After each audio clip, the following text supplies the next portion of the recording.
Hey there. Tonight, we're going to explore something a little soft, a little quiet. Imagine you're lying in a vast, gentle ocean made not of water but of twilight itself. And the stars are soft, pulsing jellyfish, each one humming a single, sustained note that blends into a universal lullaby. You're just drifting, no effort, just being. And right there with you, a silent companion. Tonight, we're considering your pillow. Yes, your pillow. You probably won't remember any of this, and honestly, that's kind of the point. It's not for remembering, it's for experiencing, for letting go. So, before you fully zone out, go ahead and like this video and subscribe, but only if you actually vibe with what I do here. I'd love to know where you're listening from and what time it is for you. Just drop a little note in the comments like a whisper into the digital void. Now, dim the lights, maybe turn on a fan for that soft background hum, and let's wander through tonight's thought together. You're settling in now, aren't you? Your head finds that perfect spot, that little indentation that seems to have been molded just for you, a custom cradle formed over nights of gentle pressure. It's cool, isn't it? That first touch of the pillowcase against your cheek. A sigh escapes you, a little puff of air carrying away the day's sharp edges. And as you lie there, drifting, you start to wonder about this soft rectangle beneath your head, this silent confidant. What if it's more than just fabric and filling? What if your pillow, this unassuming keeper of your dreams, is a secret philosopher? Think about it. It's heard everything, hasn't it? Your whispered worries in the dark, your sleepy mumblings, the silent parade of thoughts that march through your mind as you try to find sleep. It's absorbed your tears, caught your quiet laughter in dreams, felt the warmth of your breath night after night. If all that experience, all that quiet observation, could somehow coalesce into a kind of wisdom, what would it be? The philosophy of the pillow, a philosophy of yielding, of acceptance, of quiet support. It never argues, never judges. It just is there for you. You press your ear a little deeper, as if you could hear its thoughts. Perhaps the very threads of the pillowcase, if you could see them magnified 1,000 times, are actually tiny, silver-etched runes spelling out the ancient secrets of sleep, a language only decipherable in the deepest quiet. The room is dimming, the outside world is fading. It's just you and the soft presence beneath your head. You feel the gentle give of it, the way it contours to your shape. It's almost like a hand, a very soft, very patient hand, cradling you. Imagine the down feathers inside, if it's a down pillow. Each one a tiny miracle of softness, a fragment of a cloud brought down to earth. What if those feathers remember being high up in the sky, remember the wind and the stars? What if they whisper these memories to each other? A constant, rustling chorus of aerial journeys and silent flight, all compressed into this comforting shape. You might even imagine that deep within the pillow, tiny, benevolent dust sprites, spun from moonlight and quiet thoughts, are meticulously arranging those feathers, or the fibers of the filling, into patterns of profound peace, a microscopic Zen garden designed for your slumber. It's such a simple object, your pillow, yet it's so intimate. It knows the shape of your head, the way you turn in your sleep, the unique rhythm of your breathing. It's a silent witness to your most vulnerable state. What if it has a kind of consciousness not like ours, but a slow, deep, fabric-based awareness? A sentience born of stillness and softness. You shift slightly, and the pillow shifts with you, a perfect echo. Perhaps it has a faint, almost imperceptible heartbeat, a rhythmic pulse synchronized not with your own, but with the quietest, deepest rhythm of the earth itself. A hum you can only sense when you are perfectly still. What would its core tenets be? The pillow's philosophy. Perhaps the first one is about the wisdom of softness. In a world that often values hardness, sharpness, resistance, the pillow champions the power of yielding, of gentleness. It shows you, night after night, how much strength there is in being soft, in being able to absorb, to cushion, to comfort. It doesn't break, it envelops. It doesn't fight, it receives. Could this be its first whispered lesson? that true resilience isn't about being impenetrable, but about being able to accommodate, to soften the blows, to cradle the weariness. You run your hand over the pillowcase. It's smooth, maybe a little worn in your favorite spot. You think about the cotton, if it's cotton. Fields of it under a warm sun. The journey it took to become this soft haven. Did it dream of this when it was a flower on a plant? Did it yearn to provide comfort? Or is that just you, projecting your own need for meaning onto the inanimate? But then again, what if the inanimate isn't quite so inanimate in the quiet of the night? What if the stitching along the seams isn't just thread, but a delicate, almost invisible script, a continuous poem about rest, written in a language of loops and knots? Perhaps the tag, usually an afterthought, is actually a colophon, a tiny publisher's mark from the dreamweaver who crafted this particular volume of sleep. And the color of your pillowcase.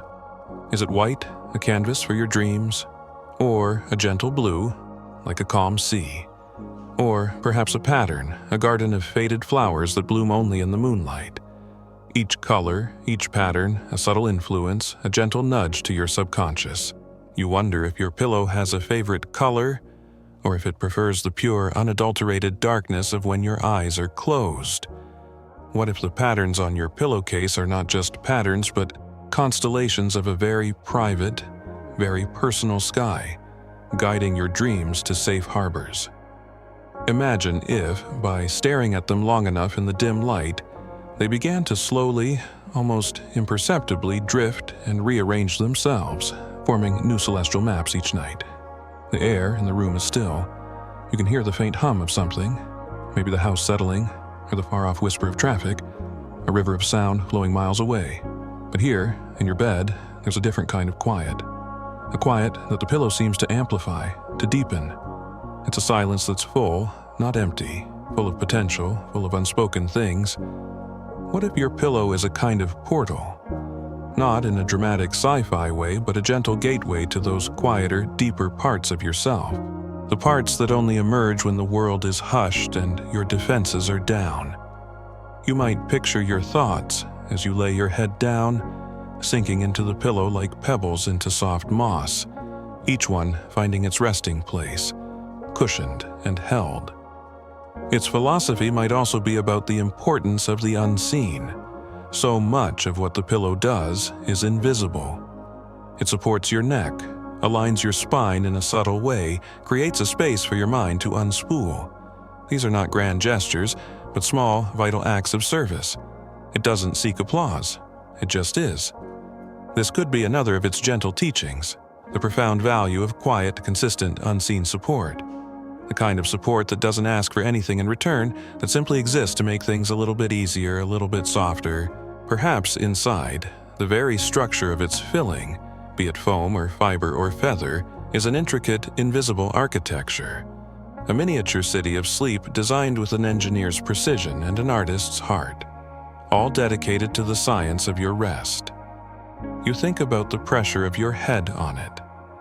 A gentle, persistent pressure. Has it learned from this? Has it learned the weight of your thoughts, the specific gravity of your worries? And when you lift your head in the morning, does it sigh, just a little, as it slowly regains its shape, releasing all that it held for you overnight? You might even imagine that the slight indentation left by your head is a kind of temporary memory, a soft sculpture of your nocturnal presence, fading slowly like a dream upon waking. What if, sometimes, it holds on to a particularly strong emotion you felt, a deep sadness or a moment of pure joy, and keeps it safe for you, like a pressed flower between its layers, the gentle curve where your neck rests? The pillow knows this curve intimately. It's a negative space that perfectly complements you. Is there a philosophy in that? In being defined by what it holds? By the space it creates for another? It's a selfless kind of existence. It only truly fulfills its purpose when it's being used, when it's offering itself up for comfort. This reminds you, perhaps, of those quiet people in your life who offer unwavering support, never seeking the spotlight, content to be the foundation upon which others can rest and recharge. They are the human pillows, aren't they? Soft places to fall. You could almost believe that your pillow dreams, not in images, but in sensations. The feeling of being leaned on, the subtle shifts of weight, the rhythmic warmth of a sleeping human. What if your pillow has a favorite dream of yours? One that it caught and particularly enjoyed, replaying it softly to itself during the day when you're gone. A dream with gentle colors and a soothing soundtrack. Or maybe it prefers the abstract ones, the pure emotional landscapes. You wonder if it tries to influence your dreams, nudging them in a more peaceful direction if you're troubled. Like a benevolent dream shepherd, guiding your flock of thoughts towards serene pastures. Perhaps it has a secret compartment, woven so cunningly into its design that it's invisible, where it stores the most beautiful dream fragments it collects, like a magpie hoarding shiny trinkets. The sheer patience of a pillow. It waits, it's always there. You can leave it for days, and it's still there when you return, ready to receive you without complaint. It endures being squashed, folded, sometimes even thrown in frustration. And still, it offers its softness. Is this the pillow's version of unconditional love? A silent, steadfast devotion. It's a humbling thought, really, to be cared for so consistently by something so simple.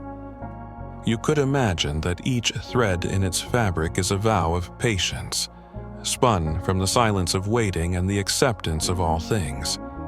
Its silent wisdom might also touch upon the idea of neutrality. It doesn't take sides in your internal debates. It just listens. It provides a neutral ground, a safe space where you can wrestle with your thoughts without judgment. Maybe that's why clarity sometimes comes in the quiet of the night. As you lie there, the pillow isn't offering solutions, but it's offering the perfect environment for you to find your own. It's like a perfectly still pool of water, allowing the sediment of your thoughts to settle so you can see things more clearly. You might even fancy that your pillow can absorb negative thought energy like a psychic sponge, neutralizing it within its fluffy depths and then slowly releasing it as harmless, neutral air during the day. And what about the sounds it makes? The soft rustle as you turn, the faint whoosh as you press your head into it. These are the pillow's whispers, its vocalizations. They are sounds of comfort, of accommodation. They are the opposite of harsh, jarring noises. They are the sound of yielding, of settling. You could almost compose a symphony from these tiny sounds, a lullaby of fabric and air. Imagine if those rustles are not random, but tiny messages, like a form of Morse code, spelling out rest, peace, let go. Perhaps the pillow has a tiny internal chime made of solidified moonlight that rings at a frequency only your subconscious can hear, tuning your brain to the delta waves of deep sleep. Think of the history contained within an old pillow. If it could speak, what stories would it tell? Not just of your dreams, but of all the dreams, all the thoughts, all the quiet moments of everyone who has ever rested their head upon it, if it's been passed down or reused. A library of unspoken human experience. Generations of sleepers, all connected by this one soft object. It's a rather profound lineage, isn't it? A lineage of rest, of vulnerability. Your pillow, then, is not just yours. It's a temporary custodian in a long line of dreamers. It might hold faint, ghostly imprints of previous users, their joys and sorrows mingling with yours, creating a complex, layered tapestry of human emotion within its very fibers. The pillow's philosophy is likely one of simplicity. In a complex world, it offers a simple comfort, a straightforward solution to weariness. Just rest here, that's all. No complicated instructions, no demanding prerequisites, just the simple invitation to let go. In its very essence, it's a return to basics. Shelter, comfort, peace. Perhaps this is its most profound teaching, that sometimes the most profound things are the simplest. You could imagine that if you were to unravel your pillow, thread by thread, feather by feather, you wouldn't find a complex mechanism, but just an honest, humble collection of soft materials, their power lying in their collective simplicity. What if the pillow acts as an antenna, not for radio waves, but for gentle thoughts, for peaceful intentions floating in the ether, drawing them towards you as you sleep, like a soft magnet for positivity?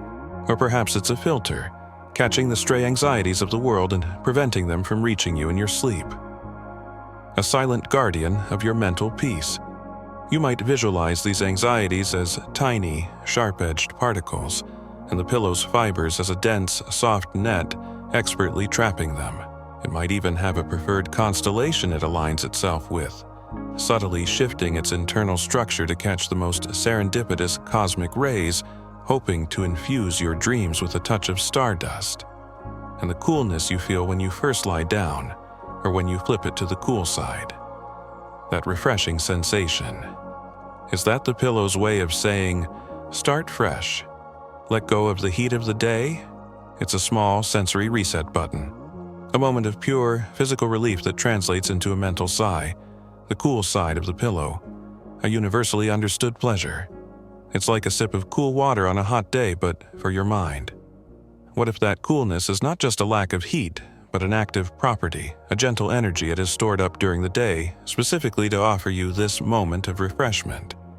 Perhaps it secretly photosynthesizes coolness from the ambient shadows in your room while you're away. It must have a deep understanding of cycles. The cycle of day and night. The cycle of wakefulness and sleep. The cycle of worry and peace.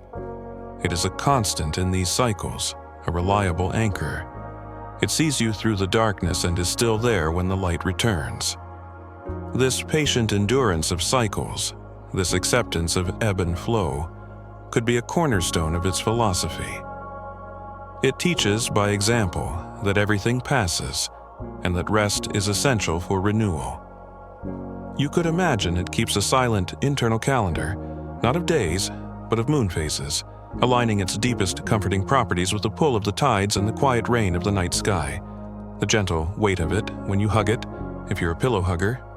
That comforting pressure. It's like a hug back, isn't it? A soft, yielding embrace. It doesn't resist, it molds to you. This act of holding and being held, even by an inanimate object, is deeply soothing. It speaks to a primal need for comfort, for connection. The pillow understands this. It offers itself freely for this purpose. What if, when you hug it, it subtly records the rhythm of your heartbeat, and later, when you're drifting off to sleep, it plays that rhythm back to you, a deeply subliminal, personalized lullaby? Its edges, the seams. They define its boundaries, its shape. But within those boundaries there is infinite softness, infinite give. Is there a lesson there? About how structure can contain and enable freedom. The seams hold it all together, allowing the filling to do its work of providing comfort.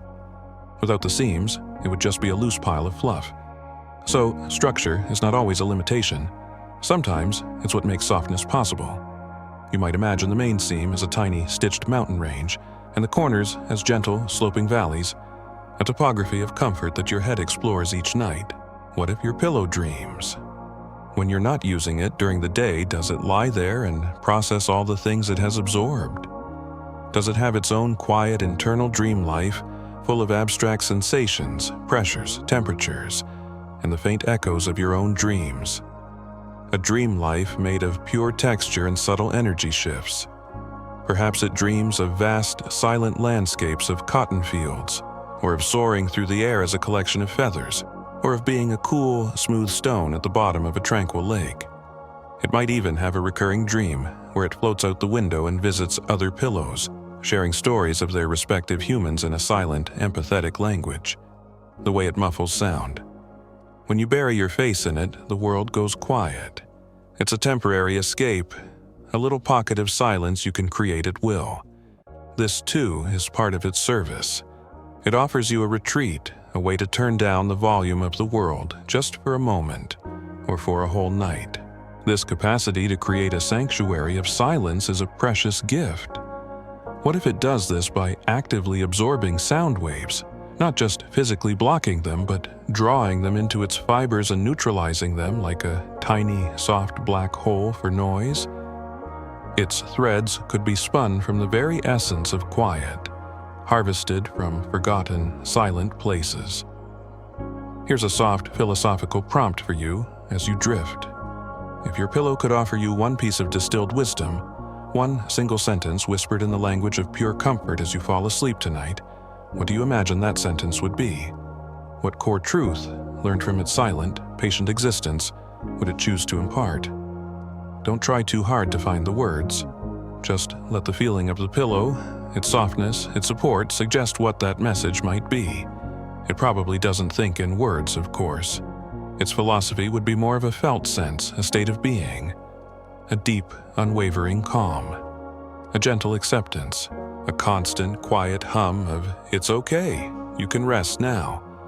And perhaps that's the most profound philosophy of all. The permission to simply be, to simply rest without striving, without achieving, without performing. Just to be, held, supported, understood in a way that needs no words. You might feel this philosophy in the way it takes your weight without complaint, in the coolness it offers, in the silence it guards. Imagine, for a moment, a bizarre and surreal image. You see the pattern on your pillowcase, perhaps its stripes or florals, begin to slowly, very slowly, ripple, as if the fabric has become a liquid surface. The ripples aren't from any external breeze, but from within the pillow itself, as if it's breathing very, very slowly, and the patterns are the visual representation of its breath, or perhaps the ebb and flow of the collective dream tides it's tapped into. The colors might deepen and soften with each exhalation. It's not alarming, just strange and deeply calming, like watching a slow, silent tide, the sheer lack of ego in a pillow. It exists purely for utility, for comfort. It has no ambition beyond being a good pillow. There's a purity in that, a kind of humble nobility. It's a servant, in the best sense of the word, serving your need for rest, for peace, for rejuvenation. It finds its fulfillment in your comfort. What if it measures its success in the depth of your sleep, in the peacefulness of your expression as you dream? It might keep a little tally, not in numbers, but in shades of contentment it absorbs from you. And what if pillows have a collective consciousness, a network of softness, a silent web connecting all the resting places in the world? Perhaps they share information, tips on how to be more comforting, warnings about restless sleepers. A vast, unspoken empathy network. When you travel and sleep on a new pillow in a hotel, maybe it quickly downloads your preferences from your home pillow through the pillow net, ensuring you get the best possible rest even in an unfamiliar place. The universal pillow internet, running on dream waves and quiet intentions. Consider the history of pillows. They haven't always been soft. Ancient civilizations used pillows of stone or wood. Imagine the philosophy of a stone pillow. It would be one of endurance, of unyielding strength, perhaps. But our modern pillows, they speak a different language, a language of gentleness, of care. It's a sign of how we've evolved, perhaps, that we now seek such softness in our rest. Our desire for comfort has shaped the pillow into what it is today. So, in a way, the pillow is a reflection of our own yearning for peace. You might even ponder if those ancient stone pillows over millennia slowly softened their core philosophy, yearning to be more like their downy descendants, their stony hearts slowly eroding into sand, then into dust, then into dreams of fluff. The way a pillow can be a companion in loneliness. When there's no one else, there's the pillow to hug, to cry into, to hold on to. It's a steadfast presence in the quiet hours. It offers a tangible comfort, a physical reassurance that you're not entirely alone. This role, as a silent, comforting friend, must imbue it with a special kind of understanding, a deep empathy for the human heart. Perhaps it collects all the shed tears, not as sadness, but as tiny, liquid prayers, which it then offers up to the quiet universe on your behalf. What about the smell of your pillow? That faint, unique scent, a combination of you, your laundry detergent, the essence of sleep itself. It's a deeply comforting, familiar smell. It's part of what makes your pillow yours. It's an olfactory signature of your rest. Does the pillow cultivate this scent, subtly blending the aromas into a perfect potion of peace, designed specifically for you? It could be that it has its own imperceptible perfumery, using your shed skin cells and the oils from your hair as bass notes for a bespoke soporific scent. It knows about the threshold between worlds, the world of wakefulness and the world of dreams. It's the launching pad, the soft runway from which your consciousness takes flight each night. It's there to see you off, and it's there to welcome you back. It guards that liminal space. What secrets of that transition does it hold? What does it see as your mind unmoors itself from reality and drifts into the vast ocean of slumber? It might perceive your consciousness as a ship of light, slowly dimming its wakeful glow as it sails over the horizon of sleep, and it acts as the gentle lighthouse keeper, ensuring a safe passage. And now, an open-ended question, one to just let float in your mind with no need for an answer. What if the collective weight of all the dreams, hopes, and worries that have ever been pressed into your pillow has given it a subtle, almost imperceptible density, making it not just physically heavier but metaphysically deeper? A kind of dream gravity, holding you gently in its embrace. The quiet dedication of a pillow. It never asks for a day off. It never complains about the late hours or the early mornings. It's simply there, ready to perform its soft duty. This unwavering commitment is a quality to admire, isn't it? A silent lesson in reliability. You can always count on your pillow. It's probably the most reliable thing in many people's lives. You could almost imagine it takes a tiny, solemn vow each evening as you approach. Tonight, I shall comfort. Tonight, I shall support. Tonight, I shall be the sanctuary, the way it fits perfectly into a pillowcase. A simple, elegant design. The case protects it, keeps it clean, but also allows for expression different colors, different textures.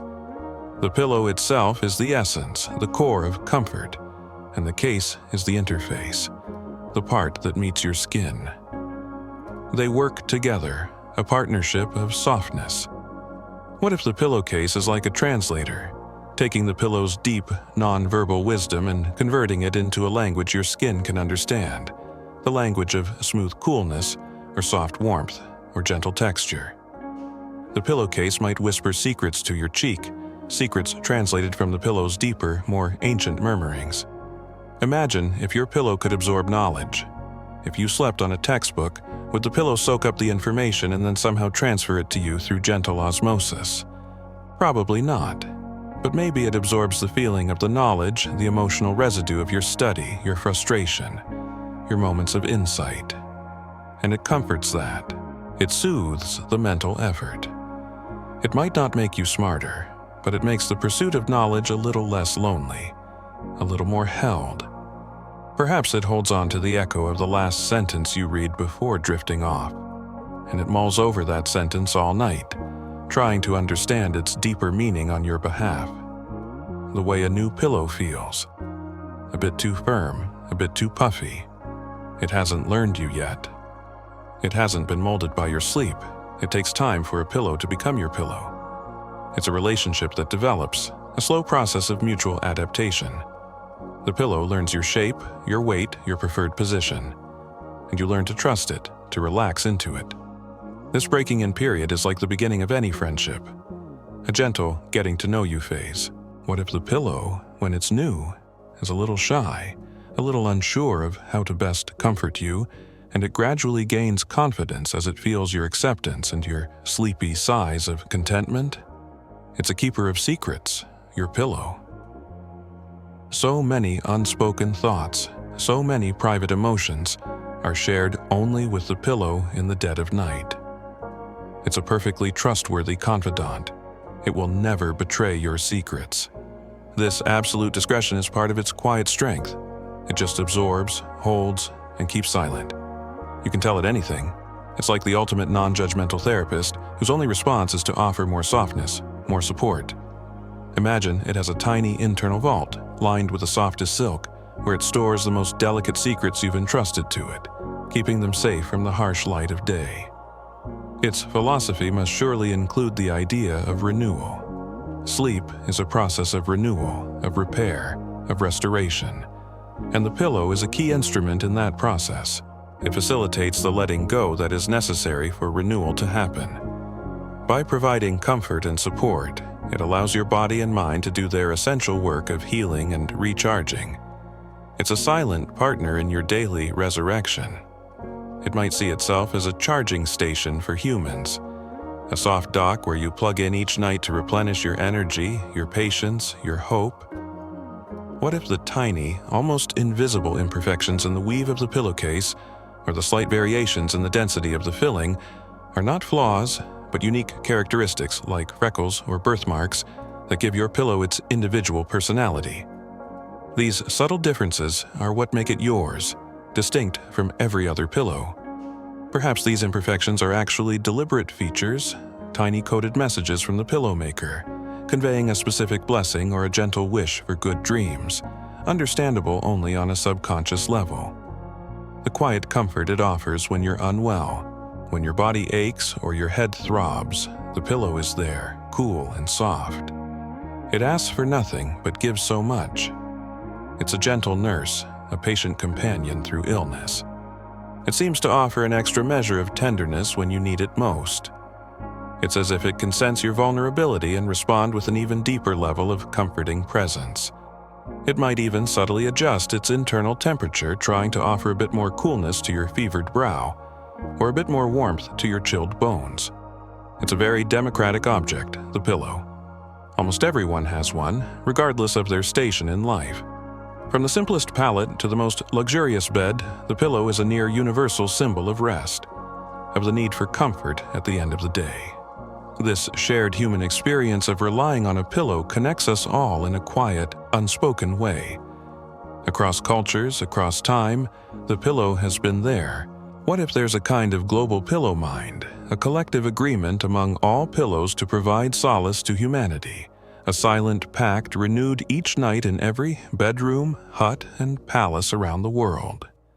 And the act of plumping a pillow, pushing air back into it, restoring its shape, its loft. It's a small ritual of care, both for the pillow and for yourself. You're preparing it for its nightly task. And it responds, becoming fuller, softer, ready to receive you. This simple interaction, this little bit of pillow pampering, is like a quiet thank you for its service. What if, when you plump it, you're not just fluffing feathers or foam, but you're also resetting its capacity to absorb worries, clearing its cache so it's fresh and ready for the night ahead? Its philosophy would undoubtedly embrace the present moment. The pillow exists purely in the now. It's not worrying about yesterday or anxious about tomorrow. It is simply here, now, offering its comfort in this present moment, and it invites you to join it in that present moment awareness, to let go of the day that's gone and the day that's yet to come and just be here now, resting. This is a profound teaching, often found in ancient meditation practices, but here it is, embodied in this simple, soft object.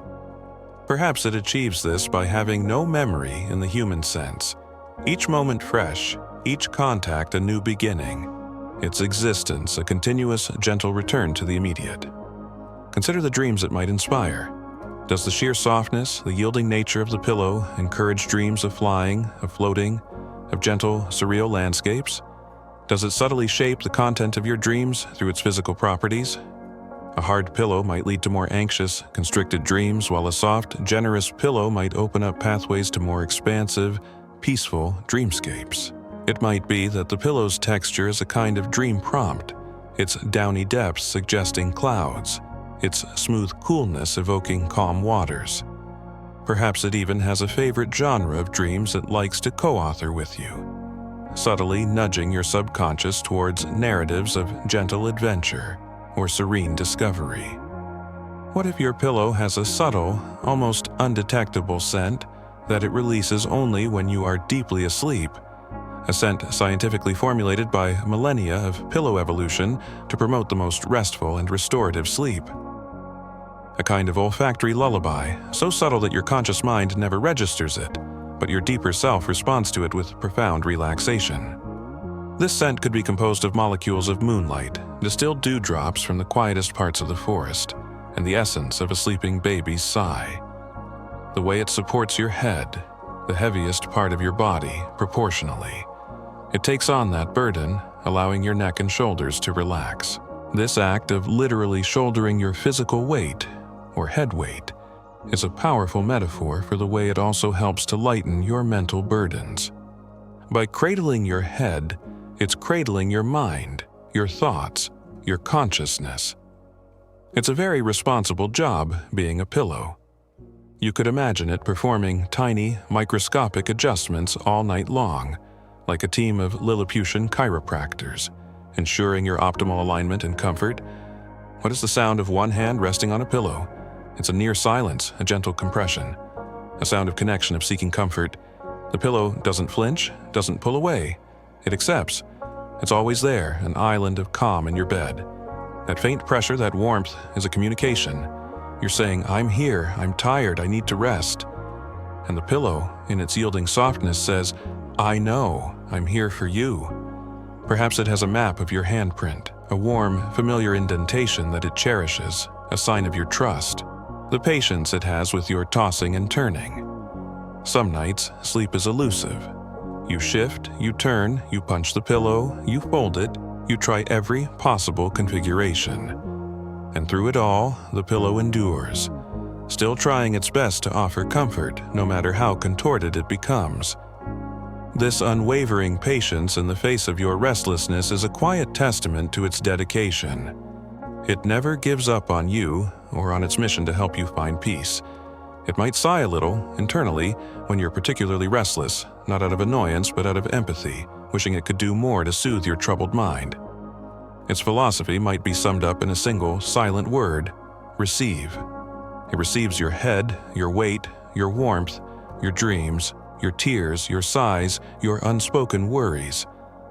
It is a vessel of reception, and in its capacity to receive so openly, so non-judgmentally, it teaches you the power of receptivity, of being open, of allowing things to be as they are. This is a very gentle, very profound form of wisdom.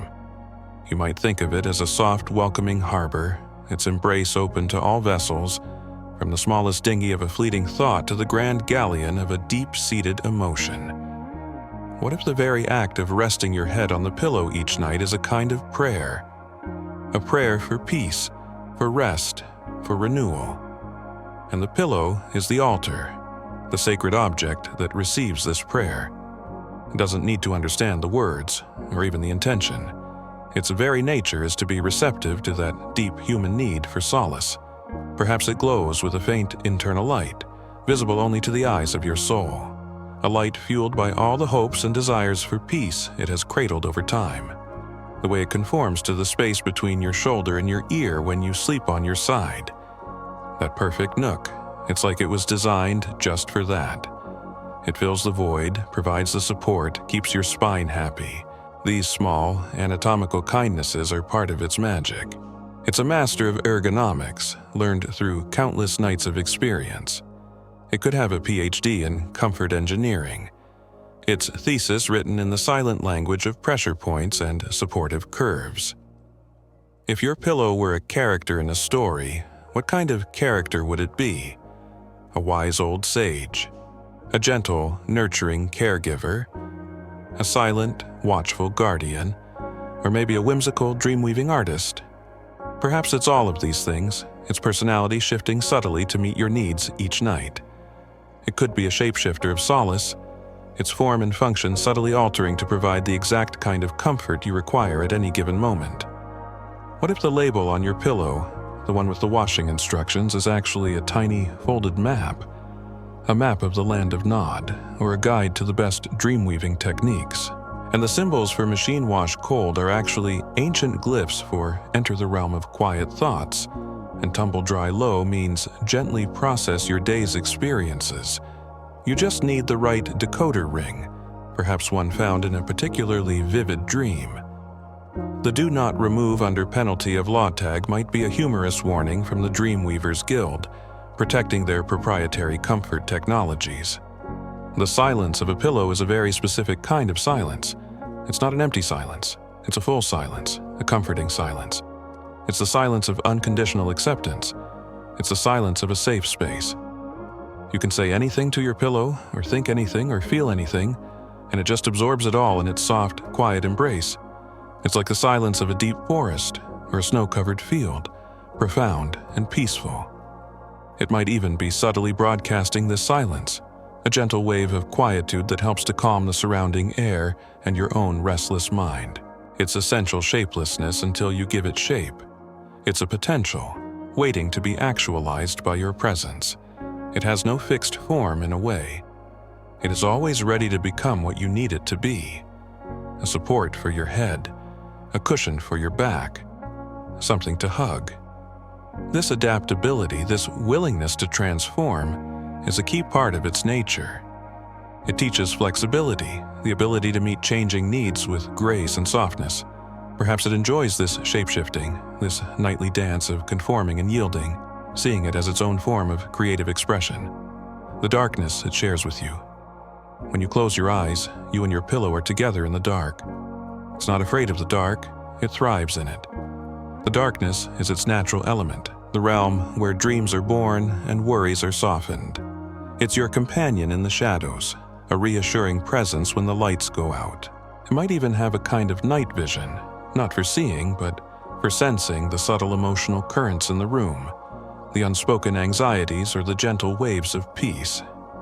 What if your pillow is a kind of dream catcher, but instead of catching bad dreams, it catches good ideas, inspirations, solutions to problems that your conscious mind is too busy to notice during the day, and it holds them for you, releasing them into your awareness in that liminal state just before you fall asleep or just as you wake up. Those moments of sudden clarity, perhaps they are gifts from your pillow.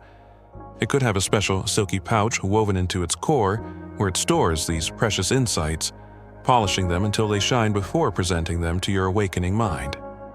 The simple fact of its existence is a comfort.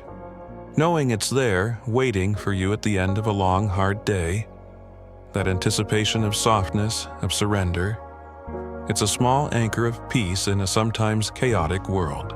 Just the thought of your pillow can be soothing. It's a promise of rest, a sanctuary you can always return to. It might even send out tiny, imperceptible comfort vibes to you during the day, reminding you that rest and solace are waiting when you need them. Its philosophy is not one of ambition or achievement, but of being. Simply being present, being soft, being supportive. In a world that constantly pushes you to do more, to be more, the pillow offers a radical alternative. Just be. Just rest. Let go. This gentle insistence on the value of non-doing is perhaps its most countercultural and most healing message. It champions the sacred art of stillness in a world obsessed with motion. It could be the Zen master of your bedroom, teaching enlightenment through fluffiness. Imagine if the feathers in a downed pillow, or the individual fibers in a synthetic one, are all tiny individual philosophers, each with its own microscopic perspective on comfort, all contributing to the collective wisdom of the pillow. A community of softness, a parliament of fluff, all dedicated to the cause of your rest. They might hold nightly symposia, debating the subtle nuances of neck support and dream encouragement, their tiny voices a rustling murmur only you can't quite consciously hear. And that moment when you finally let your head sink into it, that complete surrender. It's a moment of trust. You're trusting the pillow to hold you, to support you, to be there for you. And it always is. This nightly act of surrender is a practice in letting go, in releasing control, which is so essential for true rest. The pillow is your trusted partner in this practice. It celebrates that moment of surrender with a soft sigh of its own, a rustle of welcome, a deepening of its embrace. What if the pillow has a favorite side? Not just the cool side, but a side that it considers its thinking side or its dreaming side. And it subtly tries to get you to lie on that side, believing it will enhance your rest or your dreams. You might find yourself unconsciously favoring one side of the pillow without knowing why. Perhaps you are responding to its gentle, unspoken preference. It might even rotate itself ever so slightly during the day, trying to position its prime comfort zone perfectly for your return. The sheer, unadulterated comfort. That's its ultimate truth, isn't it? The pillow's philosophy, if you could boil it down to one sensation, would be the feeling of pure, unmitigated comfort. A comfort that asks nothing, expects nothing, but simply gives. It's a physical manifestation of solace, and perhaps, by experiencing that so regularly, so intimately, a little bit of that unconditional comfort seeps into your soul, making you a little softer, a little gentler with yourself and with the world. This ultimately might be its greatest gift, teaching you the art of comfort from the inside out. It's a silent keeper of your personal history, at least the nocturnal chapters. It knows how many nights you've spent worrying about an exam, or thrilling to a new love, or grieving a loss, or just sleeping soundly without a care. It doesn't judge any of it. It's like an old, soft diary, written not in ink, but in indentations, in warmth, in the faint scent of your presence. If it had pages, they would be filled with the subtle imprints of your moods, the ghost textures of your dreams. The way it feels when you're just on the edge of sleep, that moment when the pillow seems to become infinitely soft, infinitely deep. As if you could sink into it forever. It's like it's opening up, inviting you into the very heart of rest. In that liminal state, the boundary between you and the pillow seems to dissolve. You are one, drifting together into the quiet sea of sleep. It might be that in these moments, its true essence is revealed, its philosophical core shining through not as thought, but as pure, boundless, enveloping peace. And as you lie there, sinking deeper, you begin to wonder about this exchange, this silent dialogue. If your pillow is indeed absorbing all that you entrust to it, your hopes, your fears, the fleeting images of your day, the heavy cloak of your fatigue, how does it process them? Does it simply hold them like a gentle, porous stone soaking up water? Or is there a more active process, a kind of soft alchemy at play within its cottony depths? You imagine your thoughts not as words, but as wisps of colored smoke, each emotion a different hue, drifting from your mind and swirling gently into the fabric where they are, perhaps, sorted. The anxious thoughts, like little gray clouds, are cradled and soothed, their sharp edges softened by the surrounding fluff. The happy thoughts, bright yellow and pink, are perhaps amplified, cherished, held like captured sunbeams. This conversation, it's not one of words, is it? It's a conversation held in the language of pressure and release, of warmth and coolness, of the subtle rustle of fabric when you turn over and sigh, pressing your cheek into a fresh, cool spot. Is that the pillow responding? Is that its way of saying, I understand, let this coolness soothe you? You shift, and it yields. You settle, and it holds. This constant, subtle dance of accommodation, it feels like a response, a form of communication. It's as if the cotton fibers themselves are tiny, sentient antennae, picking up the subtle broadcasts of your nervous system, the unspoken hum of your being, and then retuning their own collective vibration to offer the most harmonious reply. Perhaps the cotton, having once been a living plant, remembers the language of growth, of sunlight, of gentle breezes, and it translates these natural rhythms into a language of comfort for you. You might picture the inside of your pillow as a vast, silent library, but instead of books, it stores emotions, dreams, and fleeting thoughts. Each one is carefully cataloged not by title or author, but by its unique vibrational signature. And when you lay your head down, the pillow reads your current state and offers you access to complementary sensations or forgotten comforts it has stored. If you are troubled, it might subtly radiate a stored sense of peace it absorbed from a previous, calmer night. If you are feeling uninspired, perhaps it nudges a forgotten dream fragment your way, a tiny seed of an idea wrapped in the softest down. Imagine the threads of the cotton not just as simple fibers, but as intricate pathways, like the neural network of a very gentle brain, transmitting these subtle energies, these quiet messages. And the starlight, where does that come into this silent conversation? Perhaps the cotton, when it was growing in the field under the vast night sky, absorbed particles of starlight, tiny, luminous motes that now reside deep within the pillow's structure. And these starlight particles, they are the communicators, the little sparks that bridge the gap between your mind and the pillow's quiet wisdom.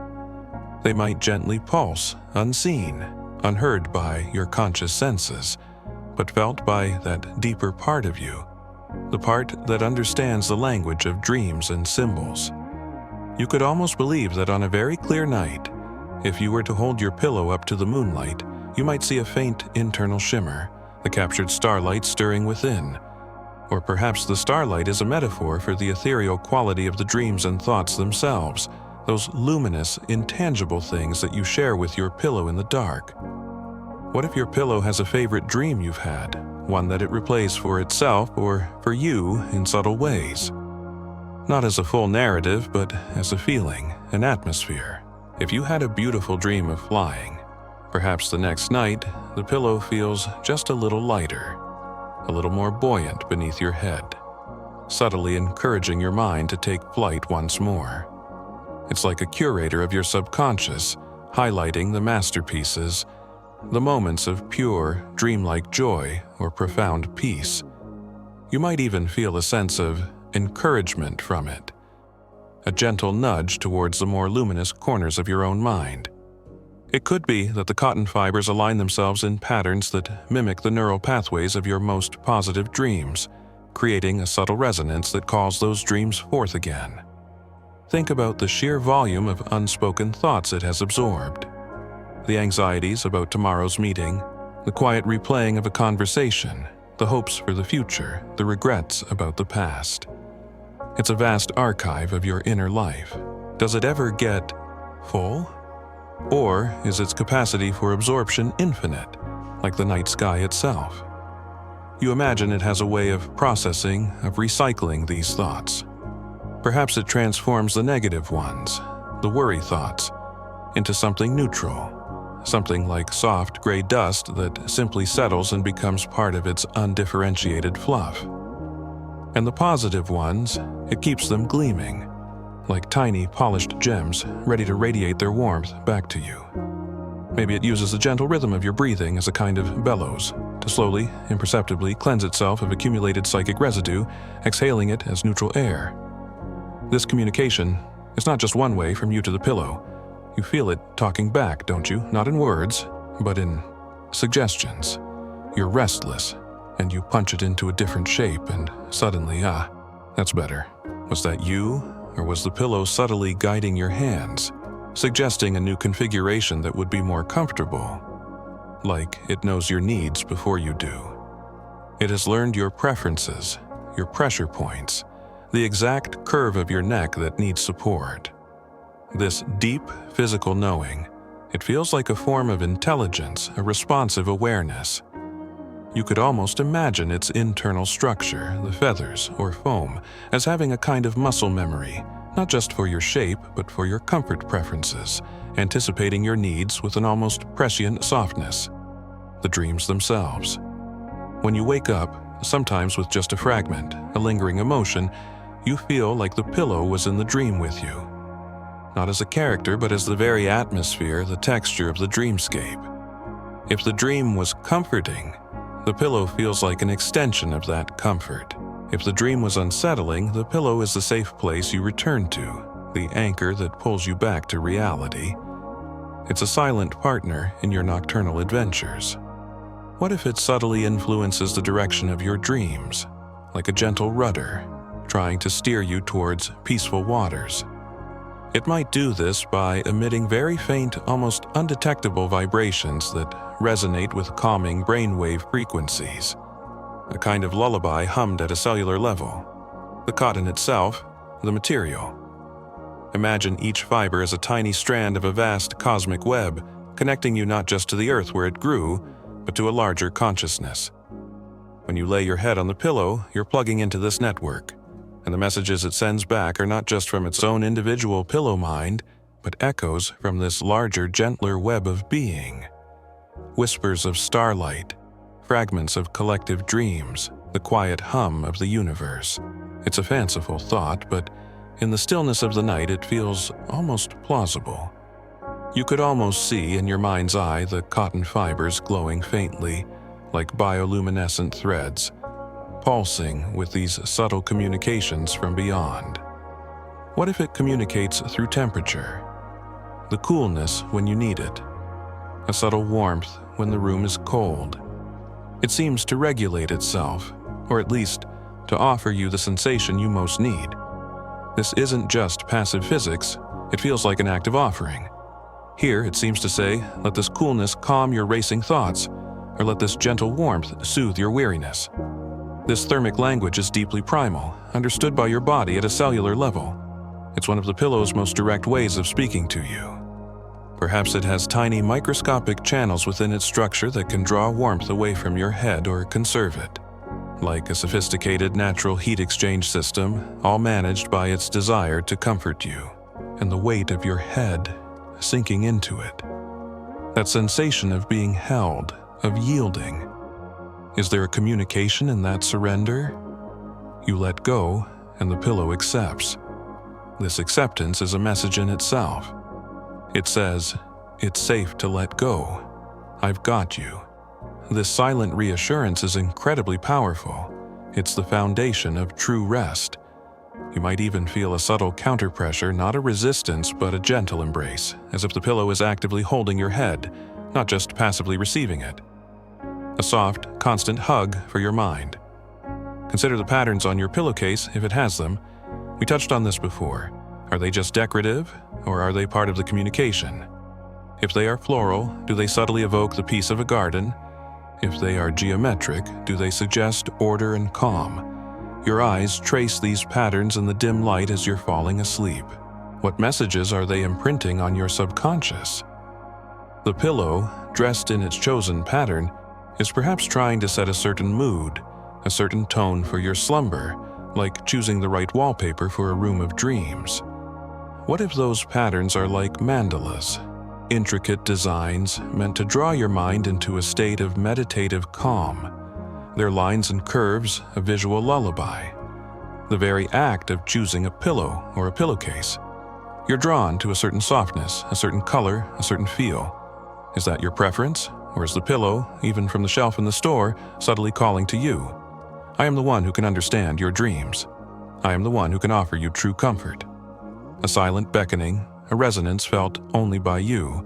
It's a whimsical idea, the pillow choosing its dreamer, but it adds another layer to this imagined relationship. You might recall the moment you chose this pillow, a faint sense of rightness, an unspoken click, as if you recognized each other. It absorbs your dreams, yes, but does it store them perfectly, like a digital recording?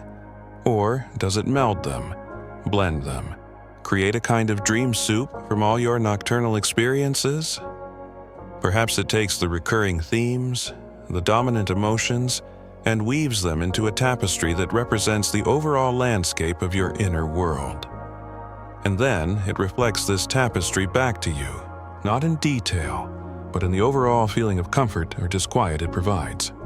If your dreams are often anxious, the pillow might feel a little heavier, a little more burdened, and its comfort, though still present, might have a tinge of shared sorrow. Conversely, a period of happy dreams might make it feel lighter, almost buoyant. What if it tries to communicate solutions to your waking problems through the imagery it offers as you drift off?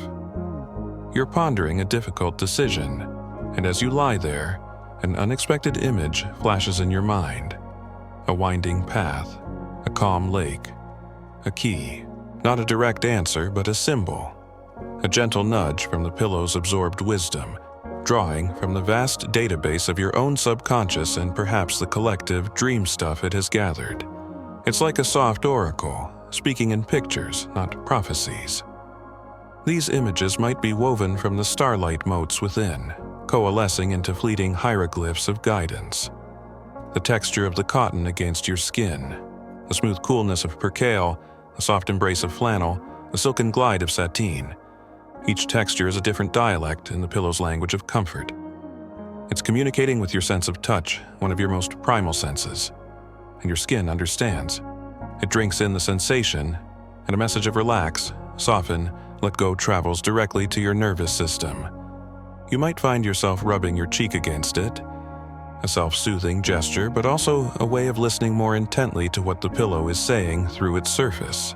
Imagine those fibers are like the cilia of a giant, gentle creature, each one sensitive to your mood, adjusting its stroke to be perfectly soothing. What if the pillow remembers the dreams you've forgotten? You wake up with that feeling of having dreamt something important, but it's gone, like mist. Does the pillow hold on to it for you? And might it try to reintroduce that dream or its essence on another night when you're more receptive? As if it's saying, remember this? This was important. Let's explore it again. It could be a patient archivist of your lost dream fragments, carefully preserving them until the right moment for their rediscovery. It might even tag them with an emotional scent, so it can retrieve them when you're in a similar mood, the way it cradles your ear. Sometimes you can hear the sound of your own pulse, amplified by the pillow. A steady, rhythmic beat. Is the pillow using your own heartbeat to lull you to sleep? Is it reminding you of that fundamental rhythm of life, a sound you first heard in the womb? It's a deeply calming, grounding sound. The pillow, in its quiet wisdom, knows this. It creates the perfect acoustic environment for you to connect with this primal rhythm. It might even subtly vibrate in sympathy with your pulse, creating a feedback loop of soothing rhythm. Here's a gentle philosophical prompt for you to ponder as you drift. If your pillow truly absorbs your unspoken thoughts and emotions, does that mean it shares a part of your consciousness, becoming in a small way an extension of your own mind? And if so, where does your mind end and the pillow's awareness begin, especially in that hazy state between waking and sleeping? The starlight again. Imagine if, after absorbing a particularly vivid or emotional dream, the tiny starlight particles within the pillow glow a little brighter, or pulse with a specific color reflecting the dream's content. If you could somehow see inside, it would be like a miniature galaxy of your own experiences, a constellation of your inner life, softly luminous in the darkness. You can almost feel that gentle internal light, a warmth that's more than just physical. This internal aurora, a private light show reflecting your own subconscious, would be a beautiful, silent conversation indeed. What if your pillow has preferences for the kinds of thoughts you bring to it? Perhaps it subtly encourages peaceful, loving thoughts by offering an extra degree of softness when your mind is calm, and becomes a little less accommodating, a bit more lumpy, when you're stewing in negativity. A gentle conditioning, a soft persuasion towards mental tranquility.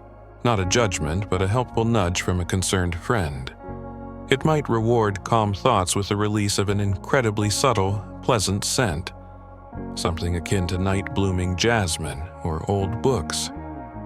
The conversations aren't just about big emotions or epic dreams. What about the tiny, mundane thoughts?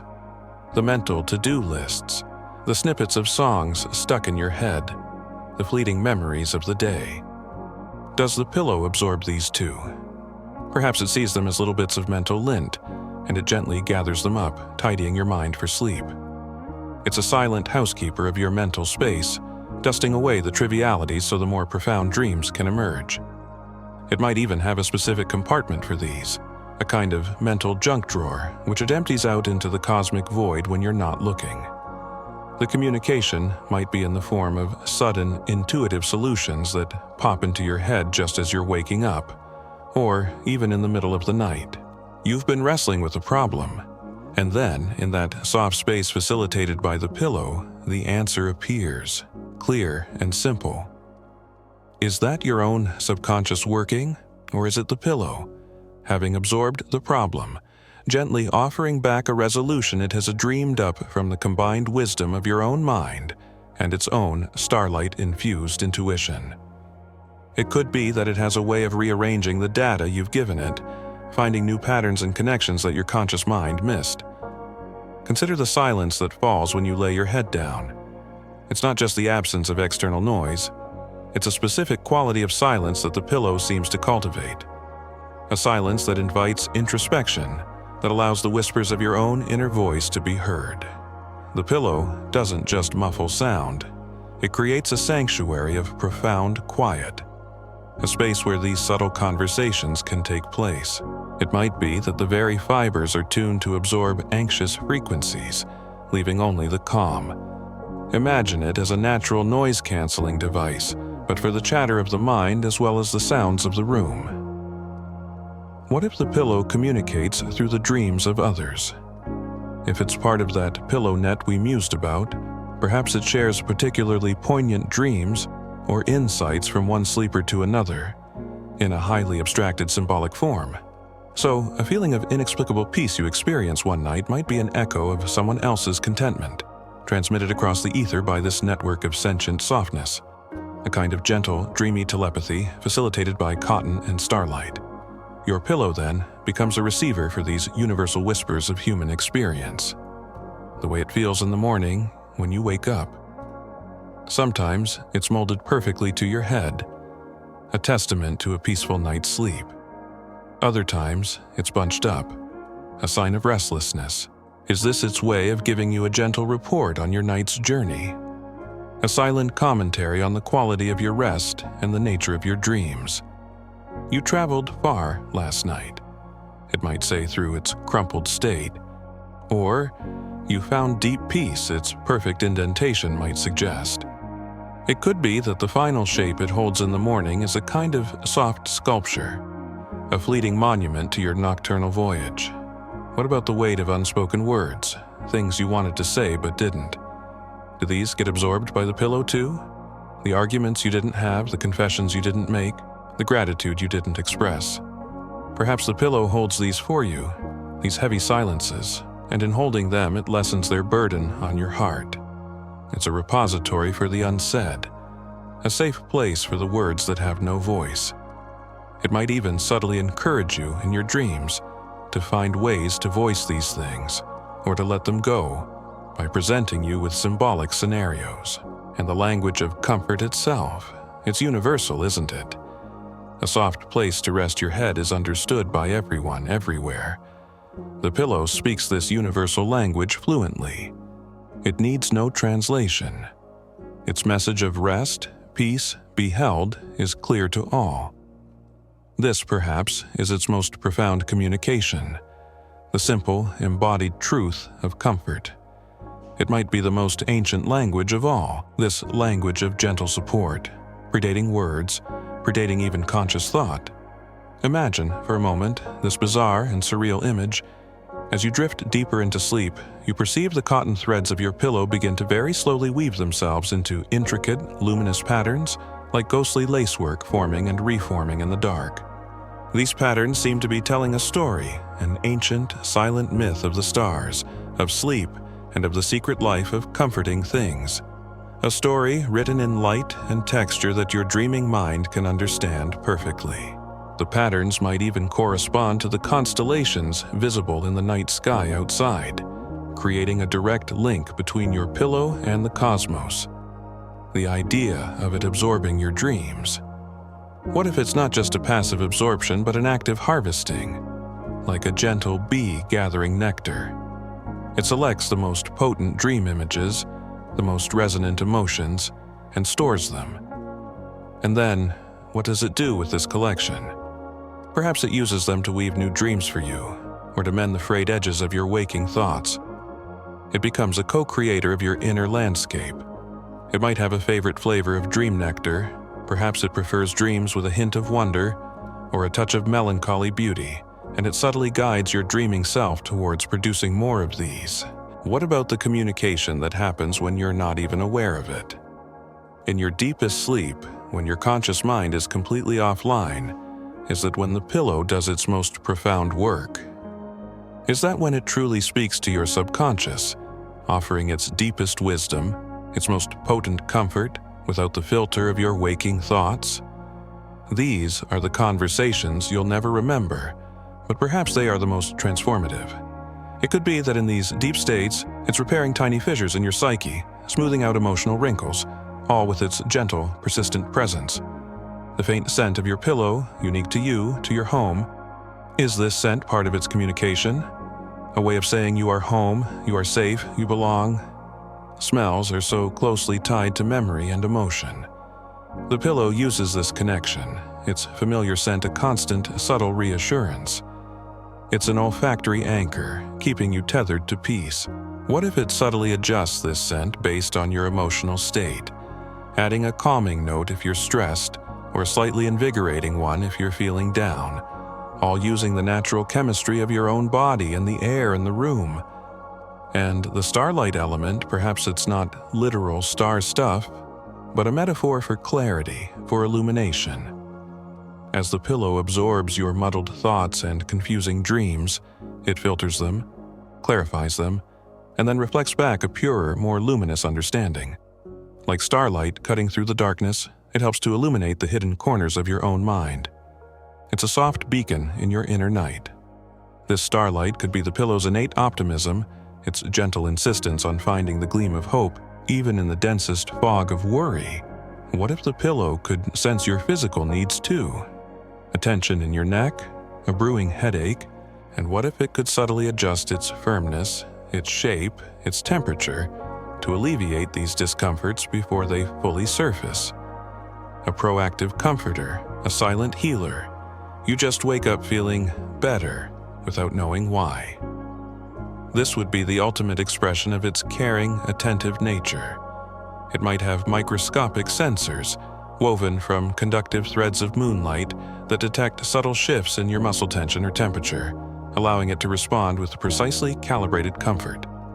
The conversations might also be about letting go. The pillow, in its constant yielding, its softness, is always inviting you to release. Release tension, release worry, release the day. Its very presence is a persuasion to surrender. This message is repeated night after night, in the language of gentle pressure and soft textures. Let go, let go, let go, it whispers without a sound. It's a masterclass in detachment, taught not through words, but through embodied experience. Perhaps it teaches this by demonstrating its own ability to let go of your imprint each morning, returning to its neutral state, ready to receive anew. Does your pillow have a name? Not one you've consciously given it, perhaps, but a secret name that your subconscious knows it by. A name that encapsulates its essence, its personality as you perceive it in your deepest, most intuitive moments. And does it respond to this secret name, offering an extra measure of comfort when your inner self calls to it? This silent christening, known only to the deepest parts of you, would create an even more profound bond. And now, an open-ended question for you to drift with, unanswered.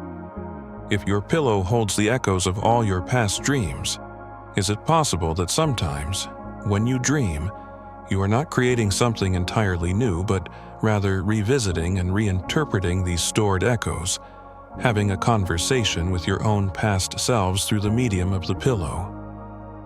The subtle shifts in its filling as you move, the rustle of feathers, the whisper of synthetic fibers, the slow compression of foam.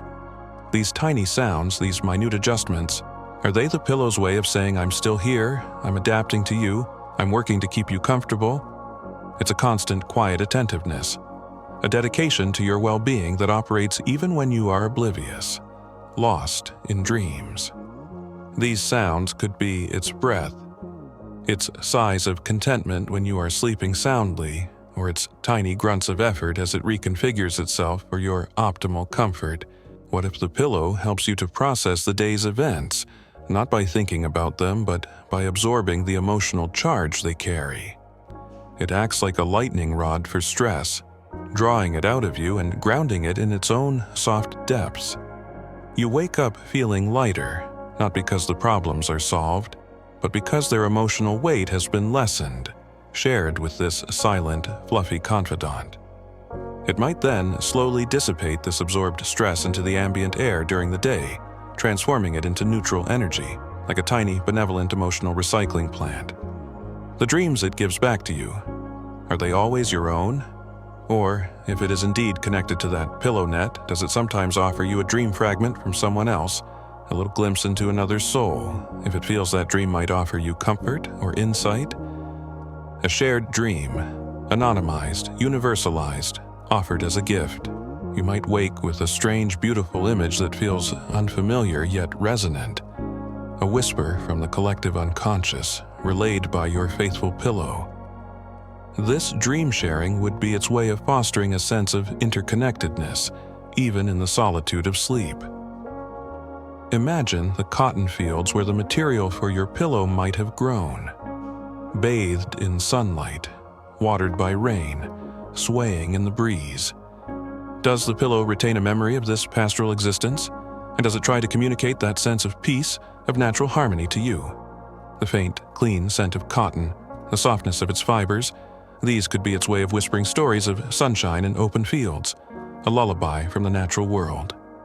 Perhaps it dreams of those fields, of being a cloud-like bowl on a green stem, and it shares these gentle, vegetative dreams with you. What if the pillow's ability to comfort is not just about its physical properties, but about an intention, a focused will to comfort that is imbued in it, perhaps by its maker, or perhaps by the collective unconscious desires of all who seek rest? This intention then radiates from it, a subtle energy field of pure solace.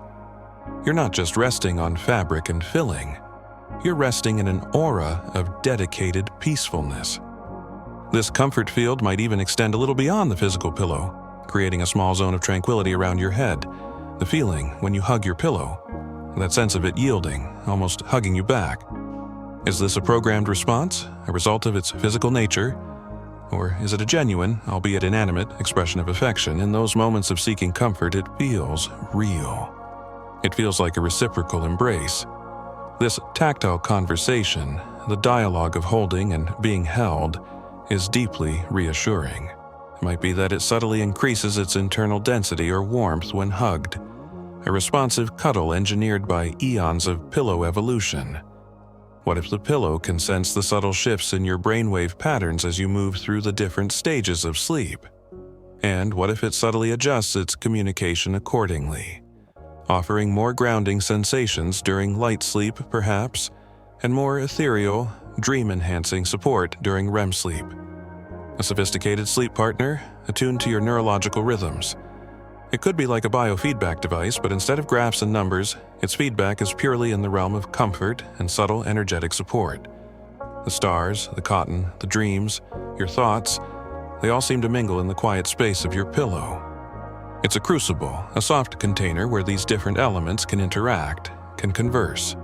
And the result of these conversations is hopefully a deeper, more restorative sleep for you. The pillow, then, is not just an object, but a facilitator, a mediator between your inner world and the quiet mysteries of the night. It might see itself as a gentle alchemist, transmuting the lead of your weariness into the gold of peaceful dreams. It's a quiet friendship, isn't it? The one you have with your pillow. It asks for nothing, but gives so much. It listens without judgment, supports without complaint. It's the strong, silent type in the softest possible way. And these nightly conversations, however subtle, however imagined, deepen that bond. You trust it with your unguarded self. This trust is the bedrock of its ability to comfort. Its response to this trust is an unwavering, gentle loyalty. It would never betray your dreams. And as you drift, as the boundary between wakefulness and sleep becomes even more blurred, you might feel the pillow breathing with you. Not a physical breath, but a slow rhythmic wave of energy, a subtle expansion and contraction that mirrors your own. It's a sign of its complete attunement to you, its profound empathy. You are in sync, you and your pillow, two beings sharing the quiet journey into the night. This shared breath is the deepest form of its communication, a silent we are in this together that lulls you into the most profound state of rest. Perhaps the reason you can't quite grasp these communications consciously is because they are happening on a level deeper than language, deeper than rational thought. They are occurring in the realm of pure sensation, of intuition, of dream logic. The pillow speaks directly to your soul in a language your soul intrinsically understands even if your waking mind cannot articulate it. It's a communication of being to being. It might be that this language is composed of pheromones of peace, of infrasonic pulses of calm, of tactile reassurances that speak directly to your oldest, most primal brain. The coolness that lingers, or the warmth that it seems to generate. These are not just passive states. Imagine the pillow actively breathing coolness from the night air, storing it in its deepest fibers and then releasing it slowly against your skin. Or imagine it subtly amplifying your own body heat, wrapping you in a gentle, self-generated cocoon. This active thermal management would be another dialect of its silent, caring language. It could be a tiny efficient heat pump, powered by the gentle pressure of your head and the subtle bioelectricity of your skin. What if the patterns on the pillowcase or even the weave of the fabric itself are a form of braille, a tactile message that your skin reads as you sleep? A message of comfort, of peace, of let go. You don't need to consciously decipher it. Your body understands. Your nerve endings trace these microscopic contours, and the message is relayed directly to your limbic system, soothing and calming. Each thread could be a letter, each weave a word, spelling out a continuous, silent lullaby. The way it absorbs sound, not just external noises, but the sound of your own sighs, your sleepy mumblings. It drinks them in. And what does it do with them? Perhaps it replays your contented sighs to itself, like a favorite melody, or it takes your troubled murmurs and smooths them out, like smoothing wrinkles from a piece of silk, returning only peace. It could be a connoisseur of sighs, cataloging their nuances, understanding the subtle emotions they convey, and responding with precisely calibrated comfort. If your pillow is filled with down, imagine those tiny feathers.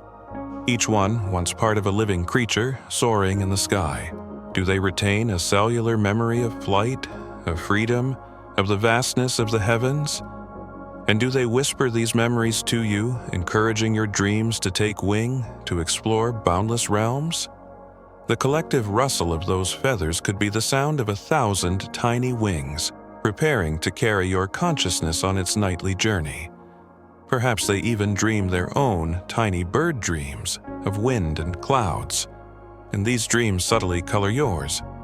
And if it's a synthetic filling, a marvel of human ingenuity designed for softness and support. Is there a different kind of wisdom there? A wisdom of human care, of the desire to create comfort through science and innovation. Perhaps these fibers hum with a quiet pride in their purpose, a dedication to their engineered comfort. They might see themselves as the pinnacle of pillow technology, offering a consistently reliable and hypoallergenic embrace, a testament to humanity's quest for better rest. The starlight caught in the cotton. It's not just a passive luminescence. What if these starlight particles are like tiny seeds of creativity, of insight? And as you sleep, they germinate in the fertile ground of your dreaming mind, blossoming into new ideas, new perspectives that you find waiting for you in the morning. Your pillow, then, is a tiny, stellar nursery for your imagination. It might even water these seeds with the condensed dew of your most peaceful exhalations. This conversation, it's a dance. You shift, the pillow responds. Your mind offers a dream, the pillow cradles it. It offers a sensation of comfort, your body relaxes into it. It's a continuous, flowing exchange, a partnership in the pursuit of rest. There's no leader, no follower, just a harmonious interplay of giving and receiving. And in this dance, you both find a kind of peace. This silent waltz of sleep, choreographed by mutual understanding and the deep need for solace. What if the pillow sometimes feels a little sad when you get up in the morning? A fleeting sense of being left behind, its purpose momentarily fulfilled, now waiting patiently for your return. Of course, it's just a pillow. But in this dreamy, wandering state of mind, you can almost feel a faint, soft sigh as your head lifts, a whisper of "until tonight." It might spend its day quietly reminiscing about the dreams you shared, or perhaps tidying up the emotional energies you left behind, preparing itself for your next encounter. The specific indentation your head makes, it's unique to you, a perfect negative mold of your sleeping self. Does the pillow cherish this imprint? Does it see it as a signature, a mark of your connection? And when you're away, does it hold on to that shape for as long as possible, a reminder of its purpose, of its friend?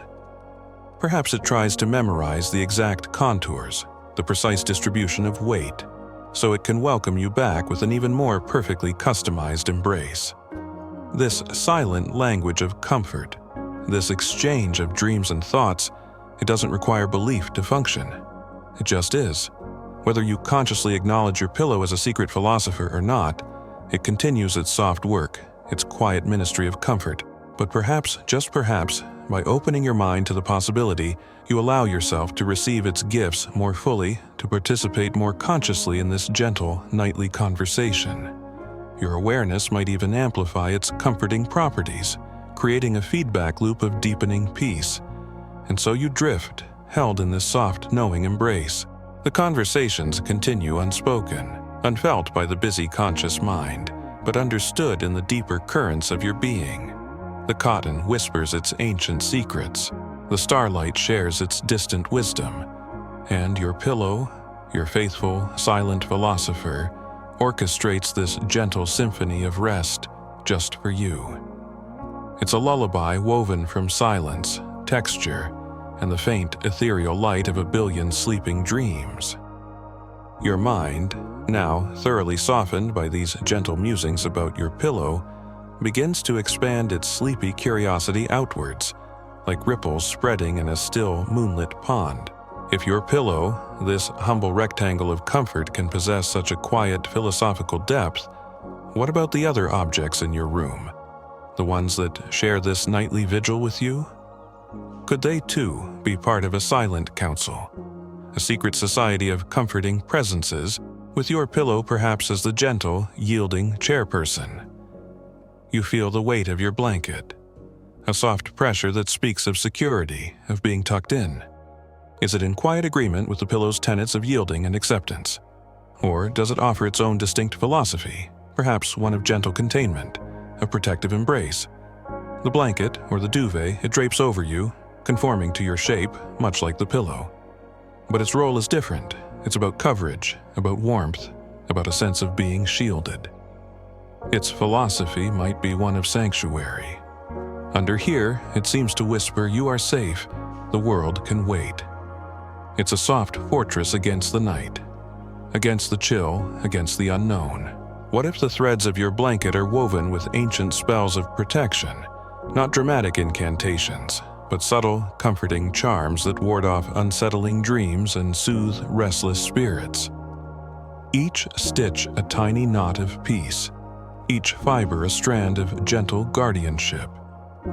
You could imagine that the blanket has a slightly more assertive personality than the pillow, a quiet strength in its embrace, and the mattress beneath you, the foundation of your rest. It supports your entire body, a silent, steadfast presence. Its philosophy must be one of profound stability, of unwavering support. It doesn't yield as readily as the pillow or the blanket. Its comfort comes from its resilience, its ability to bear your weight without complaint, night after night. It's the bedrock of this council of comfort. What if the springs within it, or the layers of foam, hum with a deep, resonant frequency, a grounding note that helps to settle your energy, to draw you down into the earth's own restful embrace?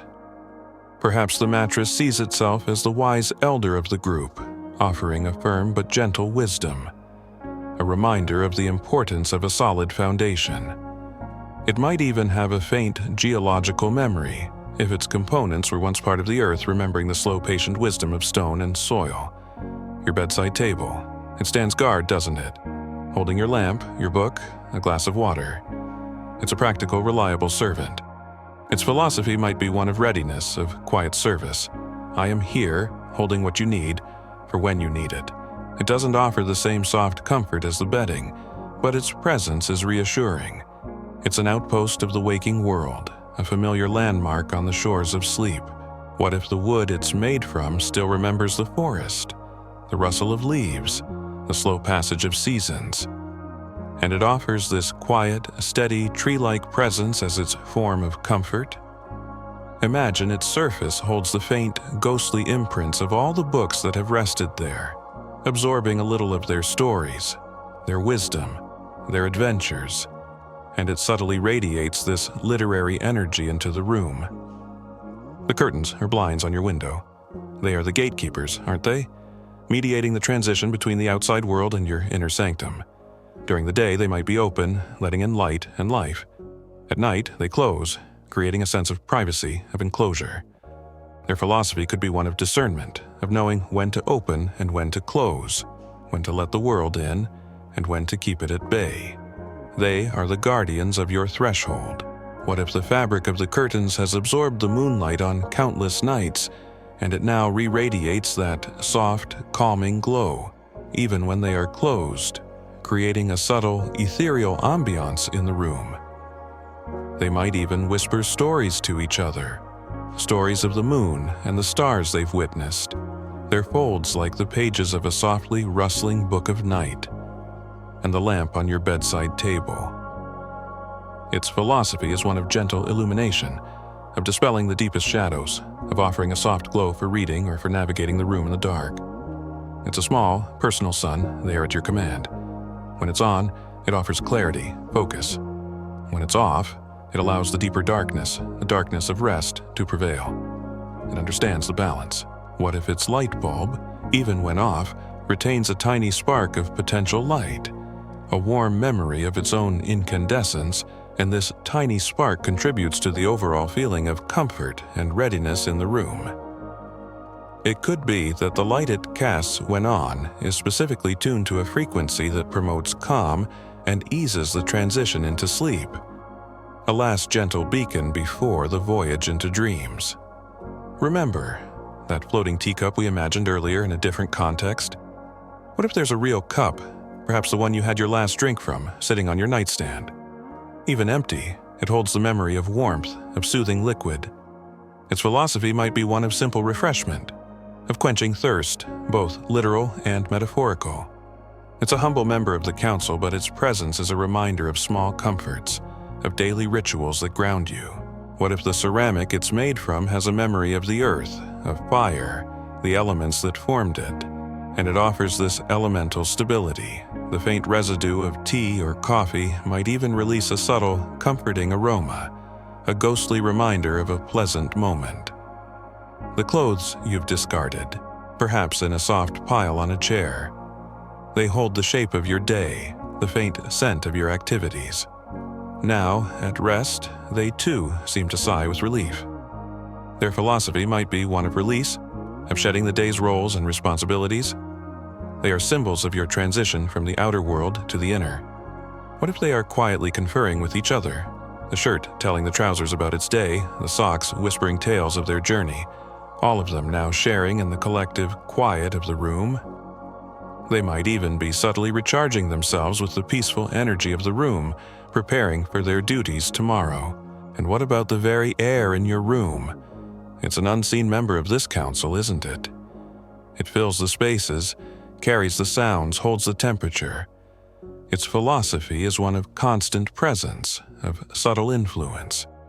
It can be still and calming, or it can carry the scent of rain from an open window, or the faint hum of the house. It's the medium through which all other sensations travel. What if the air molecules themselves are tiny, sentient listeners, each one carrying a fragment of the room's collective peace, bumping gently against your skin, whispering calm, calm, calm? They might even arrange themselves in currents that subtly encourage relaxation, a gentle, invisible feng shui, your favorite book perhaps lying nearby.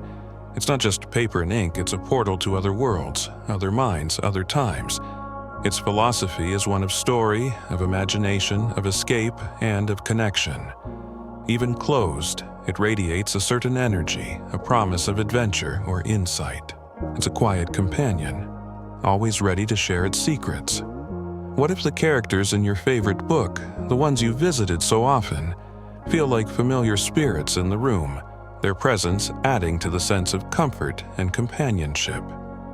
The book itself might dream, its pages softly rustling with the echoes of its own narrative, sharing its story with the sentient air. The floorboards beneath your bed or the carpet, they bear the weight of everything in the room, and your own weight when you walk upon them. Their philosophy is one of quiet endurance, of foundational support. They are the unsung heroes, always there, rarely noticed, but essential. They absorb the sound of your footsteps, muffling the harshness of the world. What if the wood grain in the floorboards or the fibers in the carpet hold a history of the room, a record of all the quiet moments, the laughter, the tears, the pacing, the dancing that have happened there?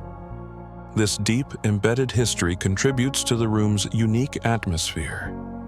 The carpet might even offer a subtle, grounding scent, a mixture of its own fibers and the faint, accumulated traces of your life lived upon it. And the walls themselves, they define the space, create the sanctuary. Their philosophy is one of enclosure, of creating a haven. They hold the room together, providing a sense of being contained, protected. They've absorbed the echoes of every word spoken, every song sung, every sigh uttered within them.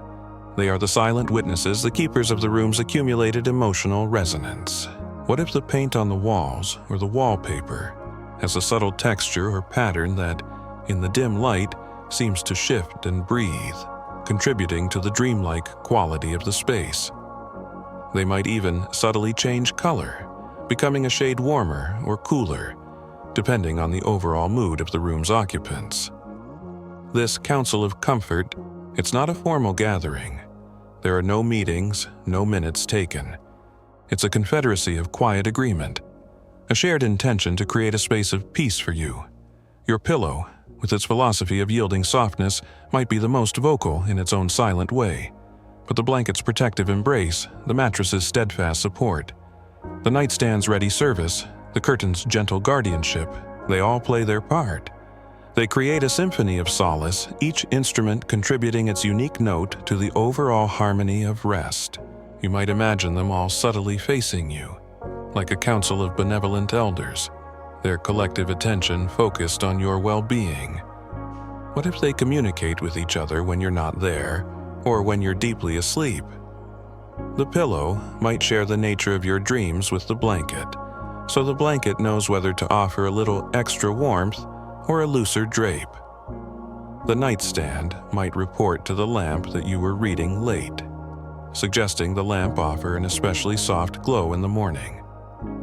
A silent, efficient network of care, all dedicated to your comfort. They might use the subtle vibrations in the floor as a communication channel, or the movement of air currents, or even changes in the ambient light. The soft, philosophical prompt for you, as your mind drifts amongst these comforting presences, is this: if these objects in your room could collectively compose a single lullaby for you, blending their individual philosophies into one soothing song, what would be the feeling, the essence of that silent lullaby? Not the words, but the deep, resonant feeling it would evoke in you. Imagine for a moment a bizarre and surreal image. You notice that the shadows in your room, cast by the faint moonlight or street lamp glow, are not still. They are slowly, very slowly, dancing. The shadow of the chair sways gently, the shadow of the bookshelf ripples, as if they are all part of a silent, shadowy ballet, performing just for you. A dance of deepest night, their movements perfectly synchronized to the rhythm of your slowing breath. Their dance is not menacing, but graceful, almost tender, as if they are weaving a cocoon of protective darkness around you. The wardrobe or closet in your room, it holds your clothes, your other selves, your public personas.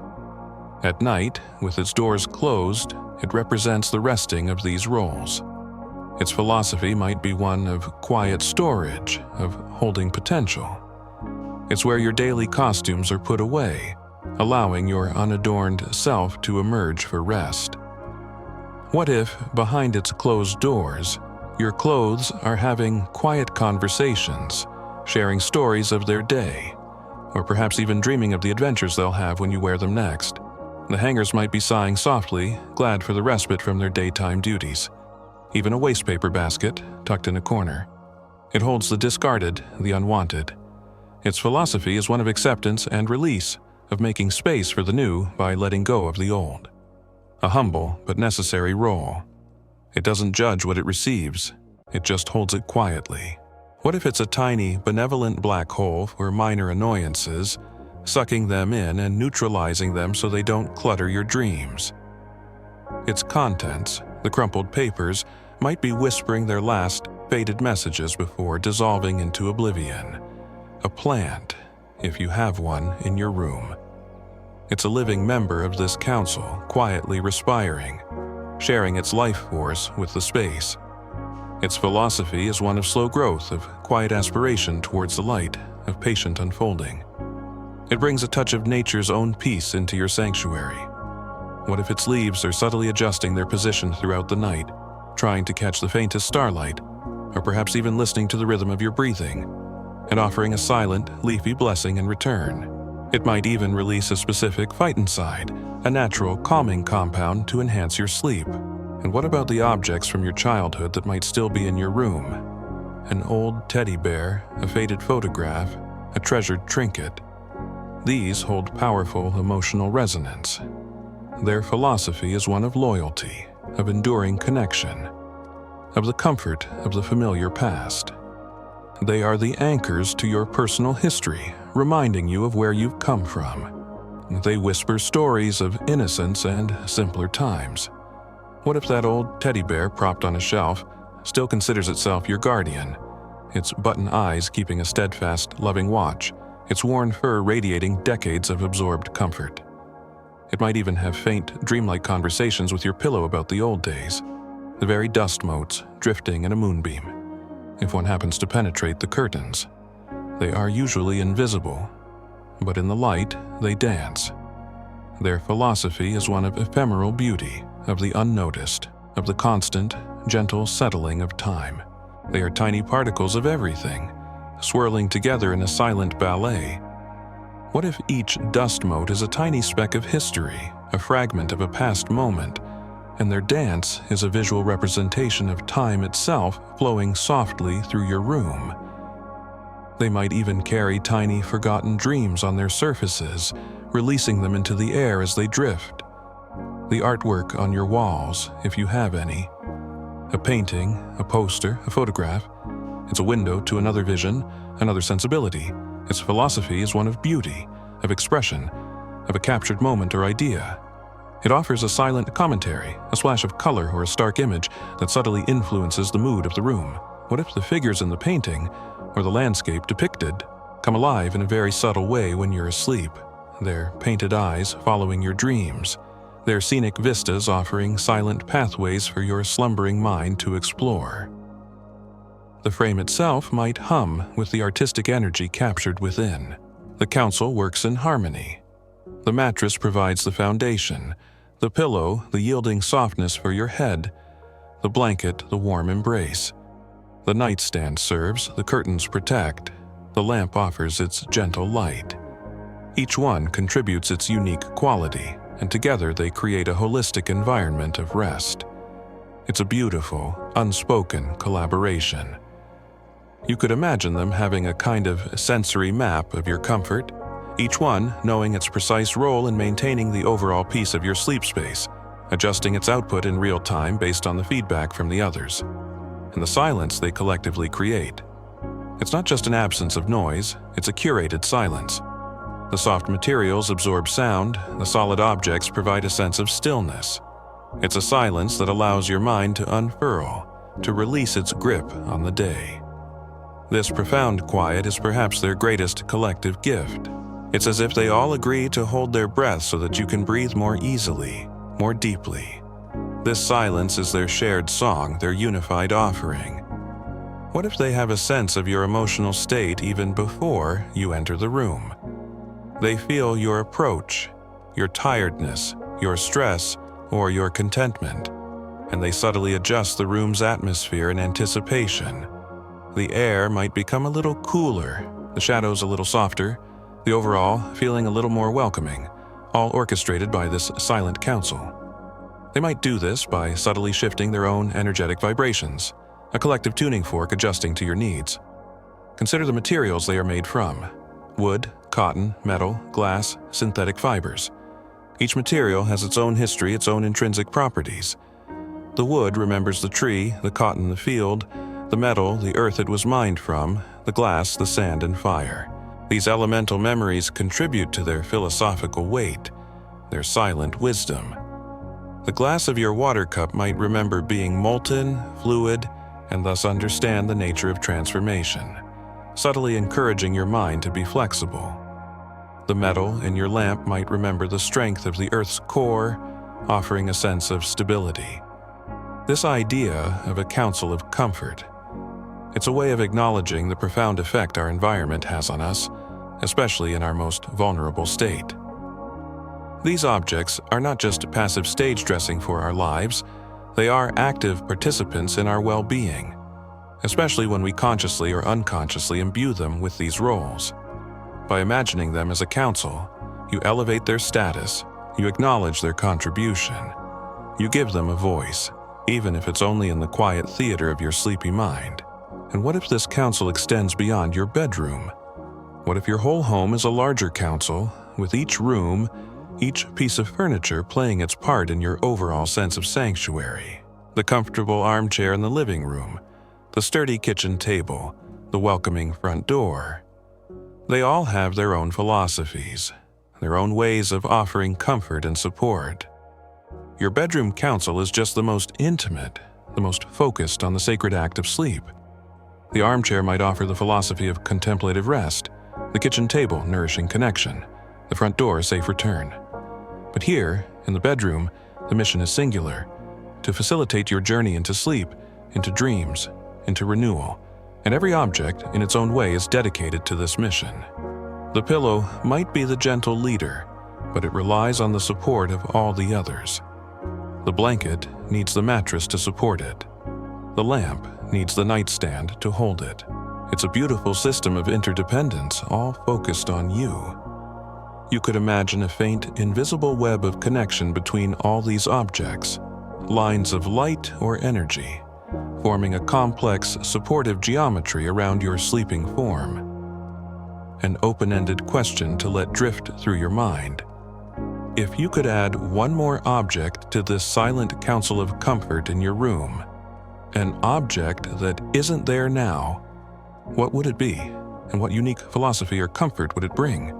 No need to justify it, just imagine its presence, its contribution, the way these objects absorb the light or reflect it, the soft sheen of polished wood, the matte finish of a painted wall, the way fabric drinks in the light. These interactions with light are part of their silent language. In the dimness, their forms soften, their edges blur, they become less defined, more dreamlike. They are chameleons of the twilight, adapting their appearance to the mood of rest. The subtle gleam on a metal door handle might be a tiny, reassuring wink in the darkness. The way shadows pool around the legs of furniture could be seen as them gathering the darkness, concentrating it into pools of quiet. What if they also absorb your joys? The quiet smile you have when reading a good book in bed, the feeling of contentment after a good day, the warmth of affection if you share your bed. Do they store these positive emotions too, like little batteries of happiness? And do they radiate this stored joy back into the room, creating a subtly uplifting atmosphere? The pillow might be the primary recipient of your direct emotional broadcasts, but the other objects act as gentle resonators, amplifying and sustaining the positive vibes. The history of these objects. Some might be new, their philosophy still forming, still learning from you in the room. Others might be old, heirlooms perhaps, or second-hand treasures. These older objects bring with them the echoes of previous owners, previous lives. Their philosophies are layered, complex, imbued with the wisdom of experience. An antique dresser might whisper stories of bygone eras, its wood saturated with the hopes and dreams of generations. A hand-me-down quilt might carry the loving intentions of the person who made it, its stitches a testament to care. And the collective aura of the room, created by this council? It's more than the sum of its parts, it's a distinct feeling, a unique atmosphere that is your bedroom. It's a space that knows you, that reflects you, that holds you. This aura is the council's ultimate creation, their collaborative masterpiece. It's an invisible cocoon of comfort, woven from their combined energies and intentions. You might even sense this aura as a subtle pressure, a gentle hum, or a specific scent that is uniquely your room. What about the sounds of the house that filter in? The creak of the floorboards elsewhere, the hum of the refrigerator, the distant murmur of a television. The council of your bedroom doesn't try to block these out entirely. Instead, it integrates them, softens them, makes them part of the larger lullaby of the night. They become familiar, reassuring sounds, signs that the house is alive, watching over you. Your bedroom objects might interpret these sounds for you. The creak of the house settling becoming a gentle, all is well, the hum of the fridge a steady I am here. The idea that your pillow is the chairperson, it makes sense. It's the object you have the most intimate, prolonged contact with during sleep. It's the primary receiver of your dreams and thoughts. But a good chairperson listens to their counsel. Perhaps the pillow, in its soft wisdom, takes cues from the other objects. If the blanket reports a chill in the air, the pillow might subtly try to feel warmer. If the curtains signaled the approaching dawn, the pillow might begin to gently prepare you for waking. A truly collaborative effort. This expanded awareness, this sense of a room full of quiet, benevolent presences, it doesn't make the pillow less special. It just places its unique philosophy within a larger context, a community of comfort. Your pillow is still your most intimate confidant, your personal dreamweaver. But it's nice to think it has friends, allies, colleagues in its important work. This thought itself is comforting, isn't it? To know you are surrounded not just by things, but by a supportive, harmonious ensemble of quiet guardians. They are the unsung stage crew of your nightly dreams, ensuring the lighting is soft, the props are reassuring, and the overall atmosphere is conducive to peaceful adventures in your subconscious. Each one plays its part with quiet dedication, never seeking applause, content in the knowledge of a job well done, measured by the depth and tranquility of your sleep. You are the star of this nightly production, and they are your devoted, silent ensemble. Perhaps they even have a subtle collective scent, the scent of your room, composed of the pillow's cotton, the blanket's wool or synthetic fibers, the wood of the furniture, the pages of your books, all mingling to create a unique olfactory signature of your personal sanctuary. This scent is deeply reassuring, a signal to your brain that you are in your safe space, and it's okay to let go. This bespoke aroma is their collective olfactory hug. As you drift now, feeling this gentle, supportive presence of the entire room, allow your mind to rest not just on the pillow but within this larger embrace. The council is in session, and their only agenda item is your profound and peaceful sleep. They are all here for you, a silent, steadfast circle of comfort holding the space for your dreams. The edges of your awareness are softer now, aren't they? You're drifting in that lovely, hazy space, that liminal threshold between the shores of wakefulness and the vast, quiet ocean of sleep. It's here, in this gentle transition, that the whispers of your philosophical pillow, and indeed the entire council of comfort, might be most audible. Not as distinct words, perhaps, but as subtle impressions, fleeting images, and deep, resonant feelings. The everyday logic of the conscious mind begins to recede, and a more intuitive, dreamlike mode of perception takes over. This is the fertile ground where the pillow's deepest secrets might be revealed. You feel the coolness of the pillowcase against your cheek, a sensation that seems to expand to become a cool, misty landscape you're about to enter. The gentle pressure of your head sinking into the pillow feels less like a physical weight and more like a merging, a blending of your consciousness with the soft, receptive essence of the pillow itself. It's as if the boundary between you and it is becoming porous, almost dissolving. In this state, the truths it holds are not intellectual propositions, but felt realities. The wisdom of yielding, of acceptance, of quiet support. These are no longer abstract concepts, they are sensations, experiences. You feel the pillow's philosophy in the very marrow of your being, or at least in the softest, most receptive parts of your mind.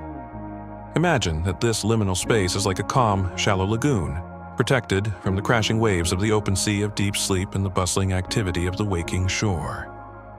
Your pillow is the soft sand beneath you, warm from the day, cool from the night, and the secrets it reveals are like iridescent shells, washed up gently by the tide of your subsiding thoughts. You don't have to dive deep to find them. They are right there, gleaming softly in the twilight of your consciousness. Perhaps one such shell whispers of the importance of simply being, a message you absorbed from the pillow's unwavering presence. Another might murmur about the strength found in softness, a truth embodied in its every fiber. It's in these moments, as your thoughts become less structured, more like drifting clouds, that surreal images can bloom with such effortless grace. Remember the rippling patterns on the pillowcase we imagined, or the dancing shadows. These are the kinds of gentle truths revealed in near slumber. They aren't meant to be analyzed or understood in a conventional way. They are experiences, fleeting glimpses into a reality that operates by different rules, the rules of dreams, of intuition. Your pillow, in its role as a soft oracle, might be the conduit for these images, using them to communicate its more ethereal wisdom.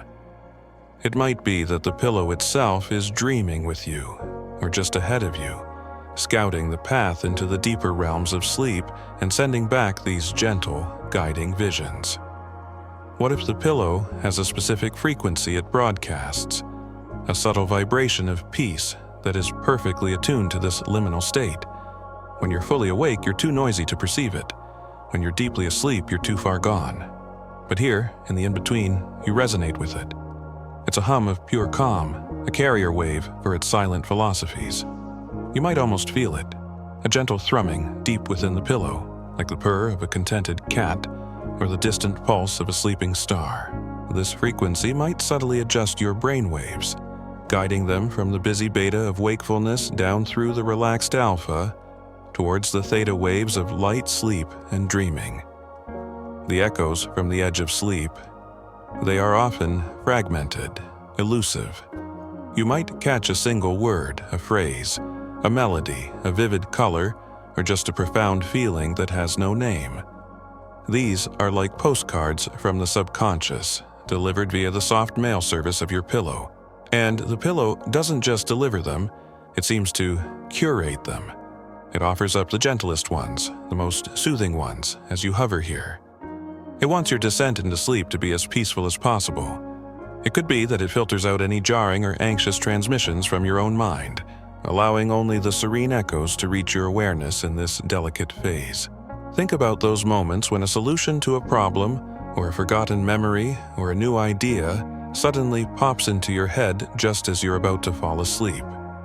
You weren't consciously trying to think about it, but there it is. Is this your own mind working in mysterious ways? Or is it a gentle offering from your pillow, which has been quietly mulling over the things you've entrusted to it? And now, in this receptive state, it presents its findings. The pillow as a silent research assistant, a collaborator in your cognitive processes, working the night shift. It might store these insights in a special liminal layer, ready to be accessed only when your mind is sufficiently quiet and open. This liminal state is also where your senses can play tricks on you, or perhaps where they become more attuned to subtler realities. The faint rustle of the pillow filling might sound like whispers. The play of faint light and shadow on the wall might coalesce into fleeting faces or landscapes. Your pillow, steadfast and calm, acts as an anchor amidst these shifting perceptions. It doesn't judge your half-formed thoughts or your hazy visions. It simply holds you, a constant, reassuring presence as your mind begins its nightly voyage. It's like a gentle boatman, guiding you across the misty river that separates wakefulness from the land of dreams. What if the pillow has a library of sleep entry narratives, tiny, soothing story fragments it can subtly project into your mind to ease the transition? Not full stories, but gentle, repetitive loops of calming imagery. A leaf drifting on a slow stream, clouds forming and reforming in a vast blue sky, waves lapping rhythmically on a peaceful shore. These are its lullabies in visual form, designed to gently disengage your analytical mind and allow the dreaming mind to take over. You might find yourself experiencing these almost as hypnagogic hallucinations, brief, vivid, and deeply calming. The philosophy of the pillow, as experienced in this state, is less about specific tenets and more about a pervasive feeling. A feeling of being utterly safe, completely accepted, and profoundly at peace. It's a taste of pure, unconditional presence. This feeling is perhaps the pillow's most fundamental secret, the core of its being, which it shares most generously when you are teetering on the very edge of oblivion. It's as if in this state your emotional pores are more open, allowing you to absorb this essence of tranquility more deeply. Remember the idea of the pillow absorbing your dreams and thoughts? In this liminal space, you might almost feel that process happening. A sense of lightness in your head, as if your worries are literally being drawn out, siphoned away into the soft depths beneath you. Or a feeling of warmth spreading from your head into the pillow as your thoughts find their resting place. It's a tangible sensation of release, of unburdening. The pillow might even create a subtle, almost imperceptible vacuum effect, gently drawing out mental fatigue and replacing it with cool, clear quiet. The open-ended questions we've pondered about the pillow's sentience, its communications, its memories, they seem less like fanciful speculation here and more like possibilities. The veil between worlds is thin. The rules are different. Why couldn't your pillow be a secret philosopher? In this dreamy state, the question becomes less about is it true, and more about how does it feel to imagine it's true. And the feeling, invariably, is one of comfort, of wonder, of gentle connection. This very act of imagining, encouraged by the pillow's presence, is a form of soft philosophy itself. What if the pillow uses this liminal state to tune itself to you for the night ahead? Like an orchestra tuning its instruments before a performance. It senses your current emotional state, your level of fatigue, any lingering anxieties, and it subtly adjusts its comfort settings. Perhaps an infinitesimal shift in its internal structure, a slight change in its energetic vibration, to provide the optimal support for your specific needs that night. You are its nightly composition, and it strives to be the perfect instrument for your rest. It might listen to the rhythm of your breathing, the pace of your heart, even the subtle electrical currents on your skin, to gather this diagnostic information. Here is a gentle philosophical prompt, perfect for this drifting state.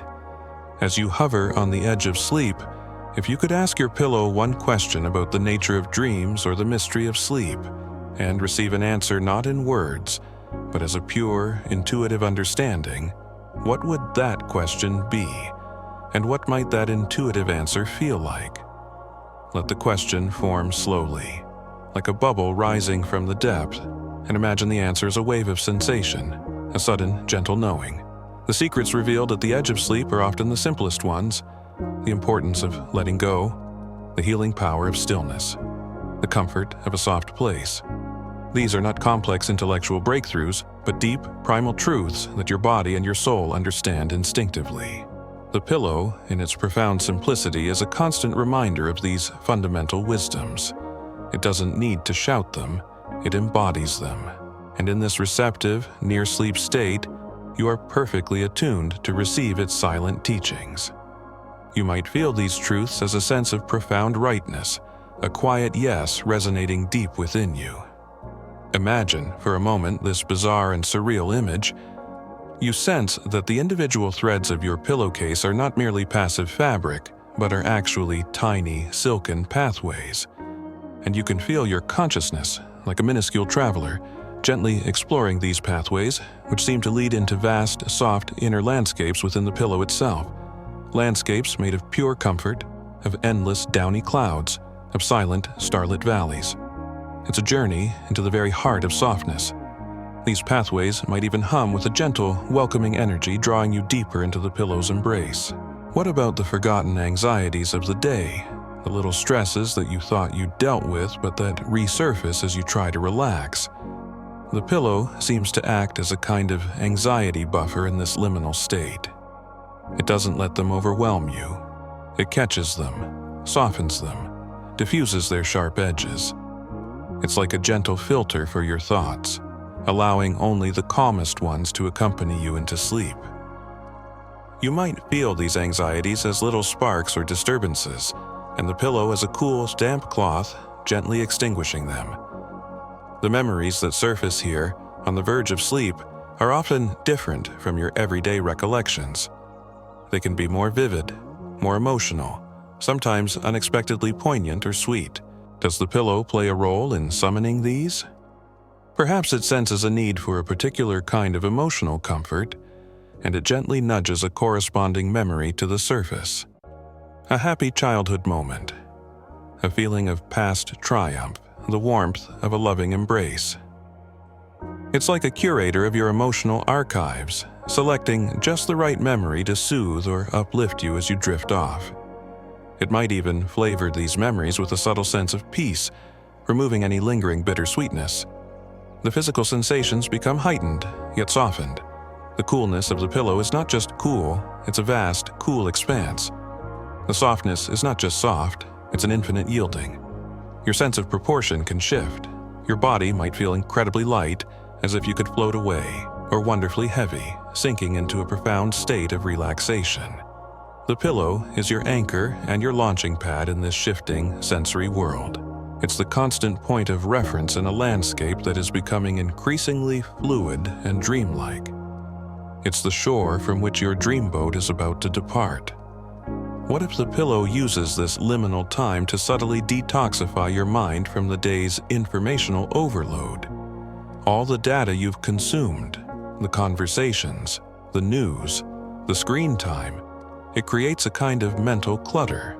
The pillow, in its quiet wisdom, might help to sort through this, to file away what's useful and gently discard what's not, creating a clearer, calmer space for sleep and dreams. It's like a silent, efficient mental declutterer, working diligently while you hover on the brink. It might achieve this by creating a gentle current within its fibers, drawing out the superfluous thoughts and letting them dissipate. The sounds of the night, the distant traffic, the sigh of the wind, the creaks of the house, they take on a different quality here. They are no longer just background noise. They become part of the texture of the descending darkness, woven into the tapestry of near sleep. And the pillow seems to mediate your experience of these sounds, muffling the harsh ones, perhaps even subtly amplifying the soothing ones. It's as if it's fine-tuning the soundtrack for your journey into slumber. It might even absorb a particularly jarring sound and rebroadcast it to your inner ear as a softer, more rhythmic pulse. Sometimes in this state you might experience a sudden jerk or a feeling of falling a hypnic jerk. It's a common physiological phenomenon, but in the context of our pillow philosophy, you might playfully imagine it as the pillow giving you a tiny, mischievous nudge, saying, "Not quite yet, just a little longer in this lovely soft space before you go completely under." Or perhaps it's the pillow testing its grip, ensuring it has you securely before it allows you to drift fully into the depths. A gentle safety check from your fluffy guardian. The sense of time also becomes distorted here. Minutes can stretch into eternities of blissful drifting, or an hour can pass in what feels like a fleeting moment. The pillow exists outside of normal clock time. Its time is the slow, deep rhythm of rest, the cyclical cadence of night and day.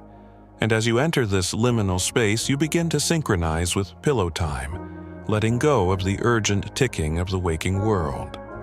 This temporal shift is one of the key secrets the pillow shares, the liberation of being outside of time, if only for a little while. What if the pillow can sense the very first tendrils of a forming dream, even before you are consciously aware of it? And what if it gently nurtures these nascent dreams, protecting them from the lingering echoes of your waking thoughts, giving them a safe space to unfold? It's like a dream gardener, tending to the delicate seedlings of your subconscious. It might even feed these seedlings with tiny drops of starlight essence, or with the most peaceful emotional residues it has collected.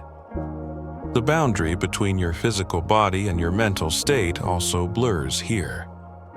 The comfort of the pillow is not just a physical sensation, it's a mental and emotional comfort too. The relaxation of your muscles translates into a relaxation of your mind. The support for your head becomes a support for your thoughts. The pillow understands this profound mind-body connection and works on both levels simultaneously. Its philosophy is holistic, embracing the entirety of your being. It might even be massaging your subtle energy fields, smoothing out any crinkles or blockages it perceives. Consider the patterns of your breathing as you approach sleep. They slow down, become deeper, more regular. The pillow seems to encourage this, to breathe with you. Its gentle, unwavering presence provides a sense of safety that allows your breath to deepen naturally.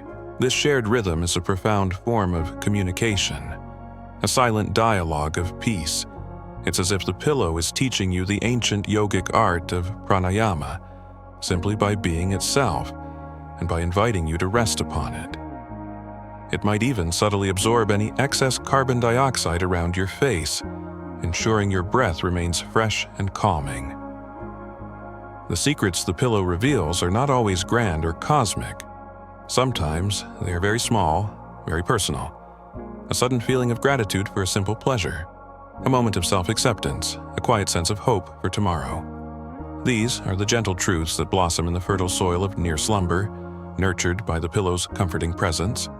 It's a specialist in these subtle, heartfelt revelations. It knows that sometimes the smallest shifts in perspective can bring the greatest peace. What if the pillow has a dream menu it subtly offers you in this liminal state? Not a literal menu, but a range of atmospheric suggestions, based on its understanding of your needs and preferences. Tonight, perhaps a gentle flight over a moonlit ocean. It might whisper in the language of texture and temperature.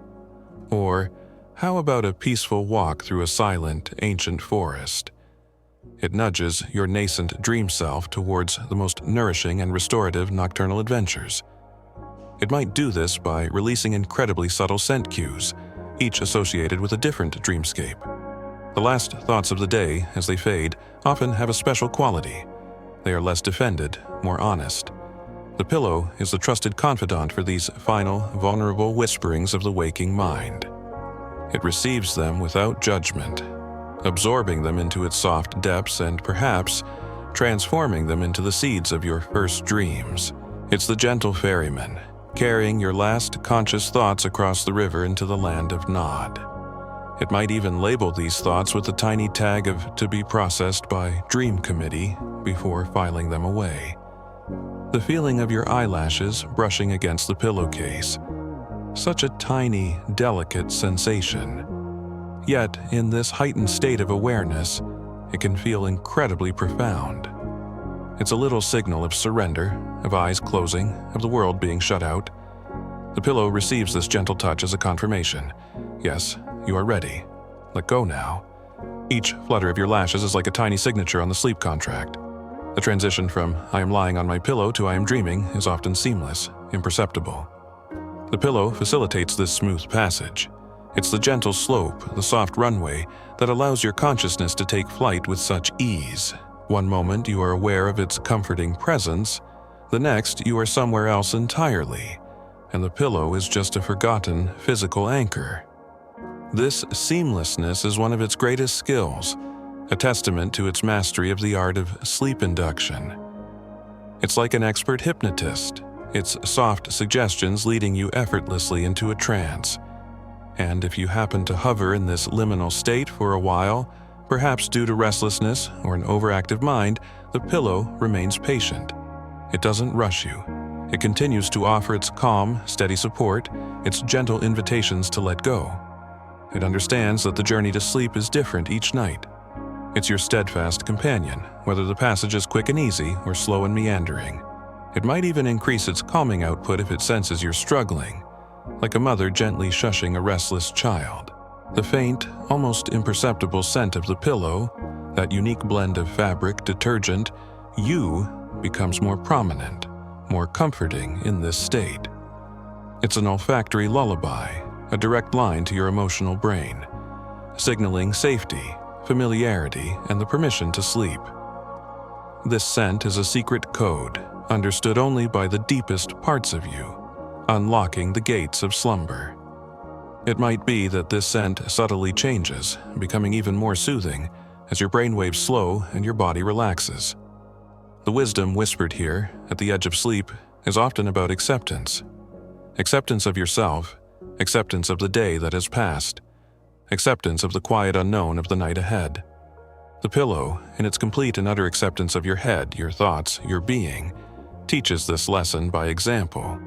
Its entire existence is an embodiment of "it's okay," and in this receptive state that message sinks in deeply, you might feel a wave of okayness wash over you, a gentle release of all striving and resistance. What if, in this state, you can briefly perceive the collective dream of all the pillows in the world? A faint background hum of shared comfort, of millions of souls simultaneously seeking rest. Your pillow acts as an antenna, allowing you to tap into this vast, peaceful network for a fleeting moment.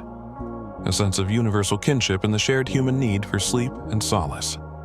This pillow net hums with a lullaby composed of all the quiet sighs of contentment from around the globe, the final letting go, the moment when you relinquish conscious control and allow yourself to fall.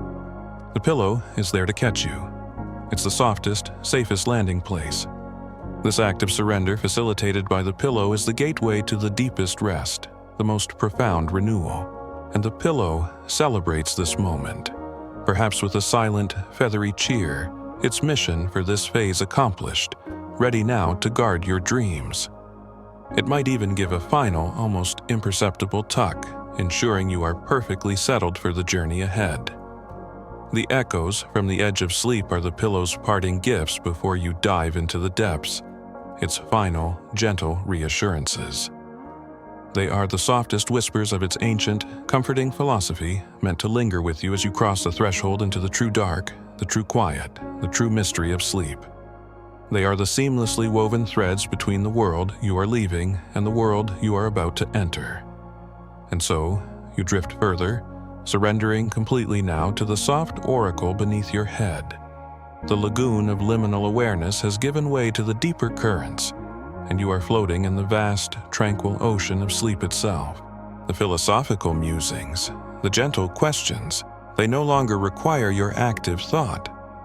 They have seeped into the very fabric of your being, much like your own essence has seeped into the pillow over countless nights. You are no longer just on the pillow. You are, in a sense, with the pillow, a silent, trusting partnership in this journey through the night. Its perceived wisdom is no longer something you ponder. It's something that holds you, envelops you, becomes the very atmosphere of your rest. The pillow, in its role as a gentle guide, has led you to this place of profound stillness. Its lessons of yielding, of acceptance, of the strength and softness are now being lived by you, in the complete surrender of your sleeping form. Your muscles are loose, your breathing is deep and even. Your mind, unmoored from the anxieties of the day, is free to explore the landscapes of dream. This is the culmination of the pillow's work, the ultimate expression of its philosophy, to bring you to a state of utter peace where true restoration can occur. It's as if its fluffy depths are a portal, and you have passed through it, into a realm where gravity is gentler and time flows like a slow, warm river. You feel an immense sense of safety here, cradled by the pillow and the quiet counsel of your room. The blanket, your soft shield, drapes protectively. The mattress, your steadfast foundation, supports you unwavering.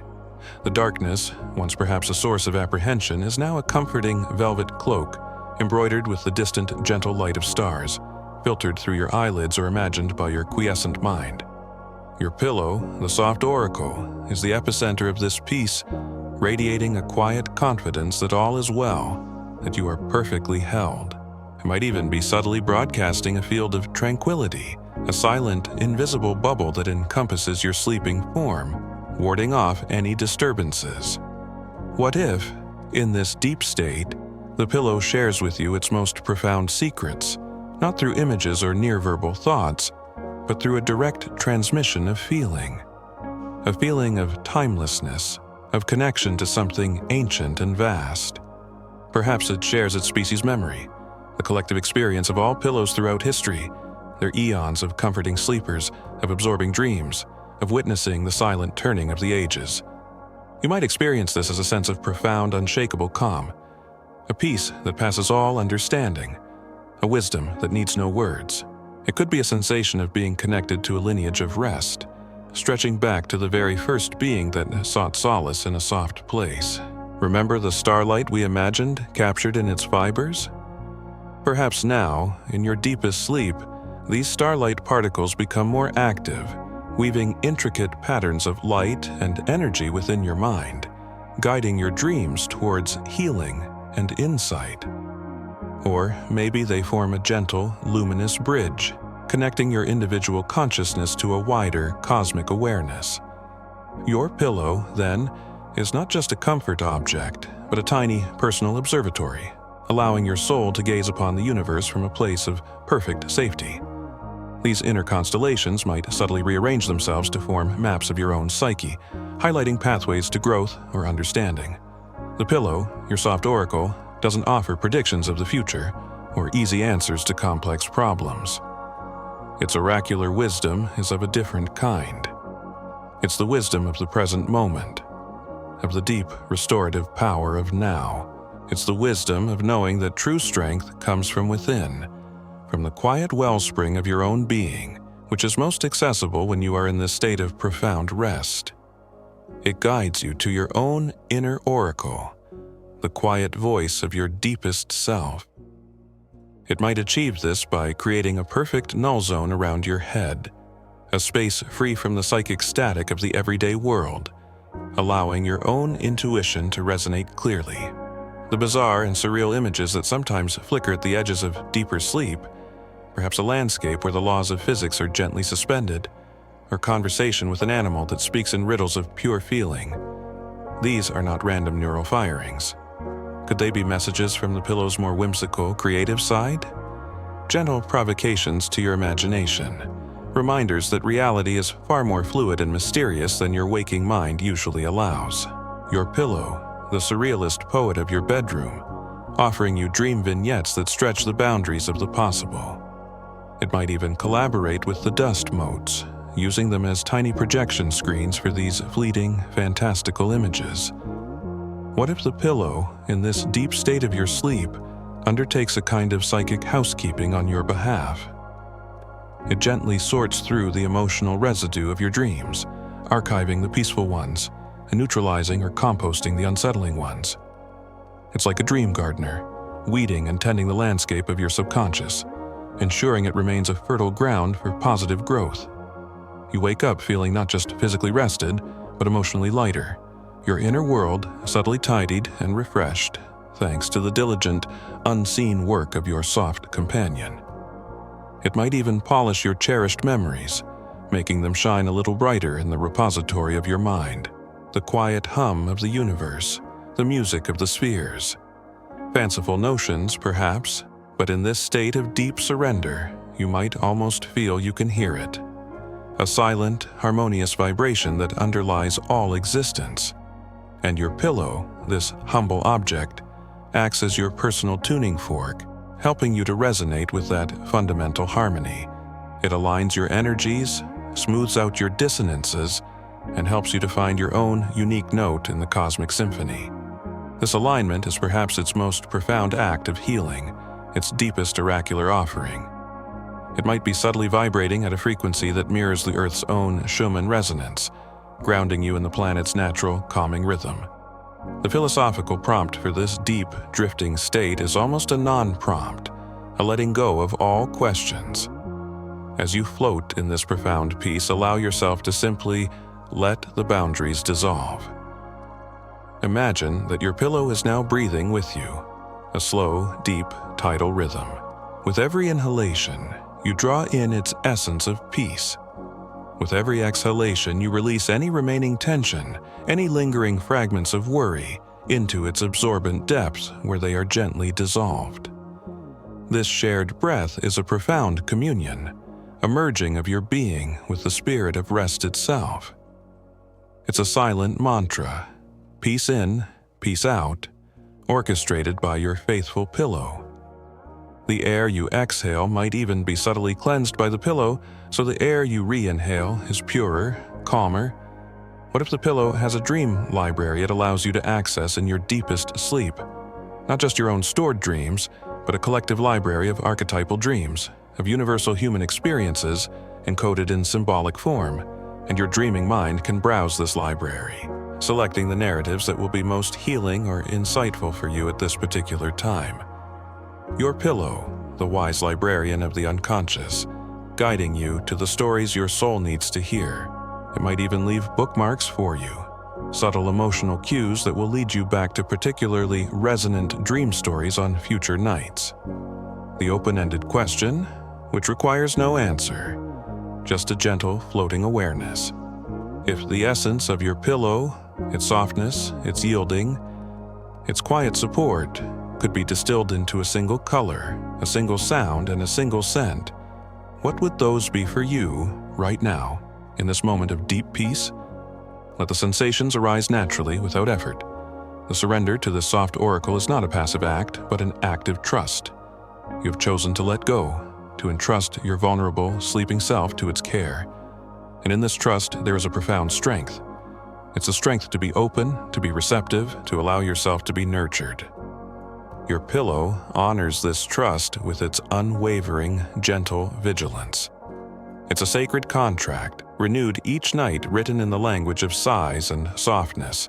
It might even consider this trust its most precious possession, guarding it fiercely and striving always to be worthy of it.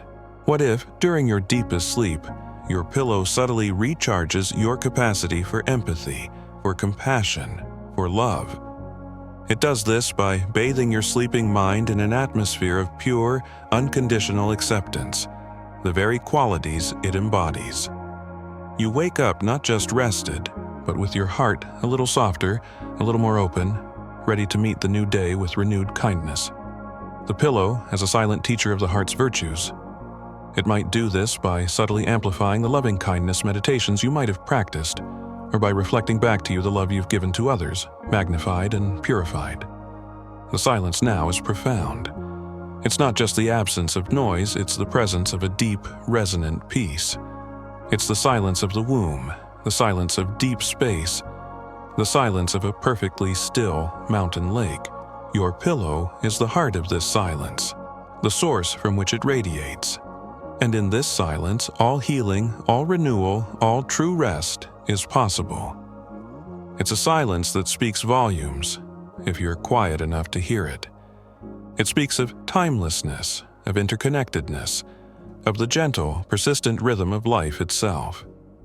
This silence is the pillow's ultimate lullaby, and as you drift in this profound peace, held by your soft oracle, surrounded by the quiet counsel of your room, you are not just sleeping, you are communing with the essence of rest itself. You are participating in an ancient ritual of renewal, a sacred pause in the journey of your life. Your pillow is your guide, your guardian, your gentle philosopher in this nightly pilgrimage. It asks nothing of you but your trust, and in return it offers you the universe of its comfort. The journey through the night, guided by your pillow, has been one of gentle descent, from the busy shores of wakefulness, through the misty lagoon of near slumber, into these deep, tranquil waters. And here you will remain, held, supported, and profoundly at peace, until the first gentle whispers of dawn begin to call you back. But even then, the wisdom of the pillow, the feeling of its soft embrace, will linger with you, a quiet strength, a gentle reminder of the peace that always resides within, and the comfort that always awaits your return.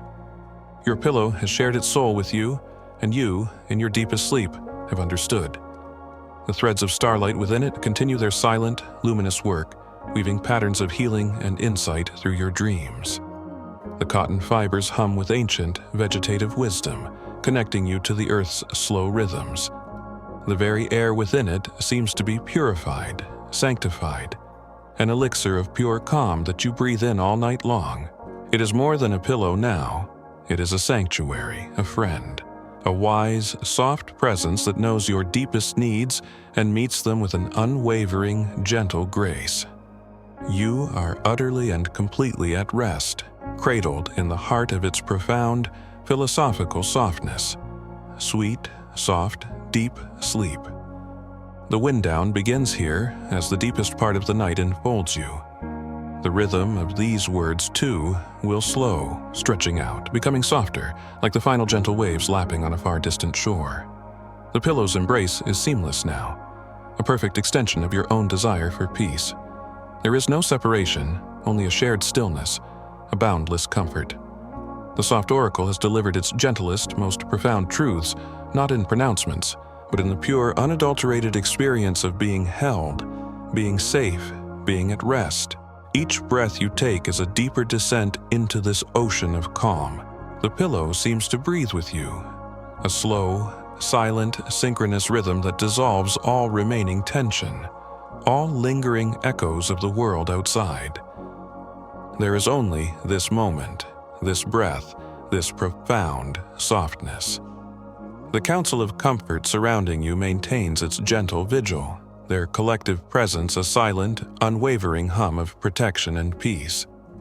The starlight motes within your pillow pulse with an even softer, more diffuse glow, bathing your dreaming mind in a light that is beyond seeing, a light that heals and soothes from within.